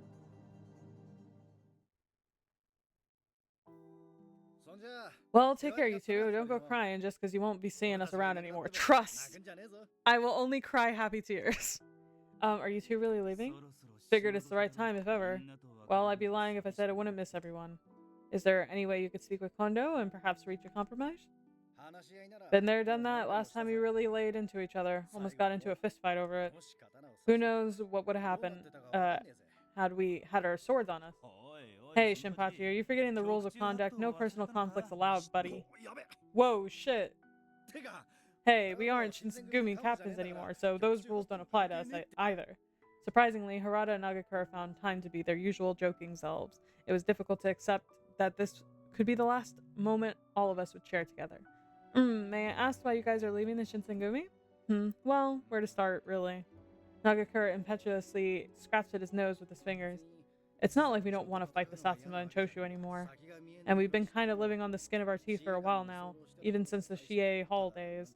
It's just, I felt like if I continued being here, everything I have done would have started to feel like a big fat lie. A lie? For a moment, Nagakura was deep in thought. It seemed as though he had settled on an answer, but was choosing his words very carefully. Well, for starters, it's not like I had any big dream to become a samurai like Kondo or Hijikata did. So it doesn't suit me to serve some master that I had no say in choosing. Getting shot at by the Sacho, no big deal, and I'm not afraid of getting cut or stabbed. But the one thing I don't want to regret if I die is, well, I don't want to have to say I wish I did that while I could back then. Saito instantly perked up. Although his actual expression change was relatively unnoticeable, perhaps something that Nagakura had said struck a nerve with him. Do you feel the same way, Harada? Same way? Come on, screw that. Kinda sucks that you think of me as some idiot Toppin who wastes all his time training and throwing away his entire life. Hey, shut up, Sano. You're a lordless samurai now, too. Nagakura sniped back angrily, but Harada smirked as he whispered his response to me, quietly. You see, between us, it hurts seeing Kondo act like a buffoon lately. It hurts? He's acting like a kid who's gotten the shiniest toy in the town with his new position, who just Can't wait to show you how nice it is. It's getting to be too much. It was never like this back when we were just messing around at Chie Hall or like when we were chasing outlaw Ronin out in Kyoto. Each time either man expressed his candid reflection about Kondo or the way things used to be, it reminded me of just how ephemeral each of these moments were and how impossible it was to reclaim them as they used to be. Well, nothing will change the fact that we're still gonna have to fight the Satsuma and Choshu. Right, this isn't the end for us, so don't look like a downer, kid. Okay, on the outside I agreed with what they said, but on the inside I knew I couldn't believe it. The tables had turned, the shogunate had dissolved, and the Satsuma and Choshu domains, who only recently were considered traitors, now compromised the imperial army. Who would later become all of this, however, was something some of us had ever anticipated. Well, time for us to head out. Bye! Please wait, allow me to escort you out. No need for that. If you do, it'll only be harder for us to say goodbye. It is no inconvenience. We will see you off. Saito spoke quite firmly, and together we walked both of the men towards the front gate.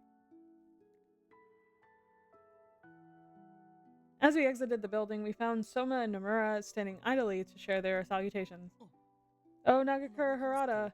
So you guys really are leaving. Things are going to be real dry around here without you, that's for sure. It'll be fine. Come on. I know you guys are excited that your noisy commanding officers are going to be out of your hair. True. Speak for yourself. You're the only noisy one. Don't compare me to you. So, Soma and Nomura, take care of Kondo and Hijikata. Yes, leave it to us. Well, please look after yourselves. Sure thing. Later. Sayonara. Harada took one step in an attempt to leave, but Nagakura, however, was frozen. He turned around. He marched up to Saito silently. Saito, you plan on staying here forever? Yeah. The only way I can fulfill my duty as a warrior is by staying here. Nagakura seemed dissatisfied with Saito's answer. He took a breath as if he were about to refute Saito's answer, but instead let out a heavy sigh. With a crooked expression, Nagakura seemed to deliberate to himself, hoping to find something meaningful to say. Then after a brief pause, he gazed solemnly at Saito. Just because they don't recognize you as a samurai doesn't make you any less of a warrior. What is it that you're trying to say? Why don't you try finding a place they'll value you, a master who'll give you a second chance? I mean, you pick your clothes, your sword, your wife, basically anything that matters to you, right? So who the hell decides that you can't choose your own master, too? Alright, Shin. You're a vagabond now. Don't put yourself in the same boat as Saito. Well, I'm just trying to look out for him is all. Anyways, we will probably talk here for days, but parting's such sweet sorrow and all that, so see you later. Alright then, farewell. With that, Nagakura and Harada waved their goodbyes, leaving the compounds without a second look. Soma and Nomura were locked into the moment, quietly watching them depart until Soma broke the silence. We have some errands left to finish, so we're going to head... You finished with those errands? Okay. I'll see you guys later. The two bowed, and they sauntered back into the compounds. Saito, do you think we should head back inside too? I meekly called out to Saito, but he seemed fixed to the spot, immovable as stone, and he had no immediate answer for my question. Instead, he stared somberly in the direction where his old friends had just left, stuck in the ineffable realization that this could be a permanent departure. Perhaps it would have been best for me to leave him be. I decided to head back in so that Saito could be alone. Let us return. His tone was far more melancholic, to which I had become accustomed. Hello, Pickies! We're on Saito's route. We're in Edo Blossoms. I have to make that clear because it's like you can't really... Well, I guess the outfit might actually make it clear. Never mind. But things are going really good. I'm enjoying Edo Blossoms. I'm not gonna lie. It kind of makes Kyoto Winds feel a little pointless, but I'm trying not to be a bitch about it. His haircut, I forgot. He looks so good. He always looks good. He's so cute. He's my favorite right now. I have been thinking in my head, I was like, because we're already in chapter fucking 3, and I only think there's like 4 or 5 chapters for Edo Blossoms for the route. So like, I'm thinking about who I want to do next. And unfortunately, I think I'm going to do Shinpachi's next. Only because I just want to get out of the way. Every other guy seems tolerable to me, but I just cannot stand him. I can't. I don't know why. It just fucking bothers me. I just find him annoying. No, as someone who played the first game like 400 times, been there. It's so tiring. Holy shit. It kind of feels pointless after you play Edo Blossoms. Like we've had so much fun shit happen already just in like the hour and a half we've been playing this part compared to Kyoto Winds. But hey, I understand its importance. Kind of. They probably could have shortened it a bit. I'm just gonna be honest. They could have just done one common route. They didn't need it's all set up. Like, it's crazy. No payoff. Later that night, a surprise awaited us. Kondo and Hijikata, who had been conspicuously absent for some time, had finally returned to us. Hey, sorry for leaving you all deal with getting back here all by yourselves. Everything appears to be in order despite having far fewer men in our ranks, it would seem. A significant amount of time had passed since Kondo had last visited our headquarters, and since his last visit, his mood was far more glum. Hi again! Hi! Hi, Chime! God, he's so pretty. Which one? Kondo? Kondo's married. That is a married man right there. Who would have thought? Come to think of it, Nagakura mentioned that their last conversation resulted in a near altercation. If I had to guess, perhaps Kondo was still processing some of those sour feelings. Hijikata, my wife. I do love Hijikata. I like him a lot. It's okay. I'll break Kondo's marriage. Not Chime being like, I'll be the home wrecker. Do not worry. Glad to see the two of you arrive safely. A meeting was called for all of the men, but it's almost like required that you have to use the Kawaii-chan emote like every time. Like, you don't have to. I'm joking, but like it's too good. It's the perfect reaction of it. The only one present were Kondo, Hijikata, Saito, Sanin, and Heisuke. The best ones, literally. Perhaps it was my habit of becoming rather sentimental whenever given the opportunity, but watching each of our men decrease one by one was a bleak reminder of what was at stake for us. Saito, status report. What happened out there in Kofu? Is it true that the Imperials were using Furies? Indeed, but they were not the same kind of Fury. They had the capability to fight under sunlight. Saito looks so great here. I know, doesn't he? Look at our man. Look at Sanin. Look, I like Sanin. I know he's a fucking weirdo, but I like him, okay? He's so stupid. Why do they make him so cute? Can you tell us more about this? Does their strength surpass the current iteration of Fury soldiers we have? I do have a soft spot for Meganaes, okay? I always have. You know, give me a glasses wearing motherfucker and I'll listen to everything they have to say. I don't know what it is. Saito glanced over at Hijikata as if he were unsure if he could confirm the answer to Sanin's pressing questions. Leave the questions for later, Sanin. His report's not finished yet. Sanin's brow furrowed sheepishly as he fidgeted nervously with his glasses to deflect the attention. Alright, Saito, so where the hell did they get the water of life from? Don't tell me they've gotten someone working in the Satsuma Choshu now with that kind of access. Well...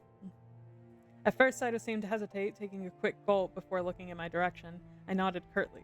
Then, Saito continued with his report. These particular furries are connected to the demons who worked with the Satsuma Choshu. Kazuma, Amagiri, and Kodo, I believe, are all responsible for this. Both their physical strength and speed are beyond that which is capable from the Shinsengumi's Fury Corps. We've also got our blood sucked so many times. Life is good. So they figured out how to get those bastards to move into the daylight, which means one less weakness. Adding insult to injury, they're stronger than our own Fury Corps, huh? Ain't that some shit? Ain't that some shit? I think I just love Hijikata because he talks like me. He talks like me. He's so sassy. What the hell? I love him. Hijikata tapped his fingertips irritably on the tatami. There was something that bothered me more than what Saito was describing, however. Within the room, there were 6 people, including myself. However, the only ones speaking were Saito and Hijikata. Kondo only mustered powerless sighs, and Sanin... If all is as you recount, and they have successfully produced Furies that are efficient in sunlight, then that means I have to experiment, and I need to make our Water of Life stronger. Then it must mean Kodo has unearthed the breakthrough with the Water of Life that had eluded him before he left the Shinsengumi. Sanin stared at the floor, muttering to himself. It was an incredible thought, to be sure, and Sanin was flabbergasted as he wrapped himself inside his words. Heisuke, look how cute he is! You want to put Heisuke in like put him right in my pocket. He's too cute. Heisuke, who was sitting right beside Sanin, was glaring at the main sitting next to him with a stern expression. I love him. Sweet boy. He's not a boy. I mean, he's like 19. Well, wait, that was like 4 years ago. He's like 21. I don't know how old he is. 22? I can't do math. 23. Jesus H. Does that mean we're 23? They never talk about that. Between the departure of Nagakura and Harada and Kondo's lack of pronounced direction, it meant that the burden of responsibility fell heavier than ever on the shoulders of the men in this room. One of our other stalwarts, leaders, Okita, who's still alive somehow, was being treated for a terrible bout of tuberculosis, meaning that he was sadly unable to help us in these trying times, which left Saito with a larger role to help steer this, I mean, honestly, in better hands, really, increasingly bereft Shinsengumi into a positive direction. However, he was struggling with his own afflictions, having been forced to consume the Water of Life. Just from looking at him, I knew that the bloodlust was only going to become more intense as time went on. Even so, his work ethic was unbreakable, something I had admired dearly about him. Considering what predicaments the Shinsengumi had to face, I could not bear to tell him that he deserved rest. All I could do in the meantime was patiently observe Saito's gradual, unpleasant decline. That might be a good time to stop, because I worry that, like... No, I think that's good. I think we should stop it there. We're, like, in chapter... Okay, pardon? We're in chapter, it'll tell us. Chapter 3 already. And I'm telling you, this route is going by really quick, so there's a good chance we'll finish Saito's route, like, next week. Which means that we might be able to move into the next route, which I'll try to plan them ahead, but so far it's basically Kenpachi just to get him out of the way, and then every other guy can kind of just go with whomever I feel like. Because Kyoto wins, I think all I have to do is just, like, skip through all the stuff we've already seen and just see the couple scenes that we missed. I will be using a walkthrough from now on because we missed a bunch of things in Saito's route for Kyoto wins, but whatever. We're not missing shit this time. I got a walkthrough. It's right here. But yeah, dang, so fast. Like, there's so much setup in the first game, and then all of a sudden it's just like payoff, and Edo Blossoms. But Edo Blossoms has been way more fun. We've been able to flirt. We've been assertive. We've been, you know, hanging out with our man. Kenpachi's gone now. Like, things are just, everything's looking up. All right? So no rage really this time around. It's been kind of a weird stream because I wasn't sure how the movement from Kyoto to Edo was going to be. But it seems pretty seamless. Because when you start Edo Blossoms, you basically get to pick your route, like, immediately, right out the gate. So, and that side DLC, Kini, what the fuck was that? $3 for goddamn what? You get, like, a DLC in Kyoto Wins, and you play it, right? And you get to choose whatever guy it was. That was, like, less than 2,000 words of content. They stole from me. I got the game on sale, and I still feel like they stole from me. Like, I got scammed. Chizu finally seducing her love interest. She kind of was. I was really proud of her. Good job. We done the dang thing. You know, we were just a lot more. And that reveal of our father being evil was so fucking funny. Oh my god, the VOD. I was just laughing like when Edo Blossom started because it's just like it's crazy shit after crazy shit. But I'm excited for more. Let me talk about what the rest of the week is going to include. So here's our schedule for this week. Or yeah. We're good. So we did Wizard 101 yesterday. Some of you were there, some of you weren't. Don't worry. It was kind of a chaotic stream, but it was really fun. I need to turn on some background music. Hold up. Dude, turn that bitch down. Okay, we're good. So we did Wizard 101 yesterday. We did Hakuoki Kyoto wins today, and also Edo Blossom. So next week I'm just gonna say Hakuoki because we'll be bouncing back and forth for a while. Tomorrow we'll be doing a work stream. I actually did a little bit of work on stream because I was waiting for Edo Blossoms to download.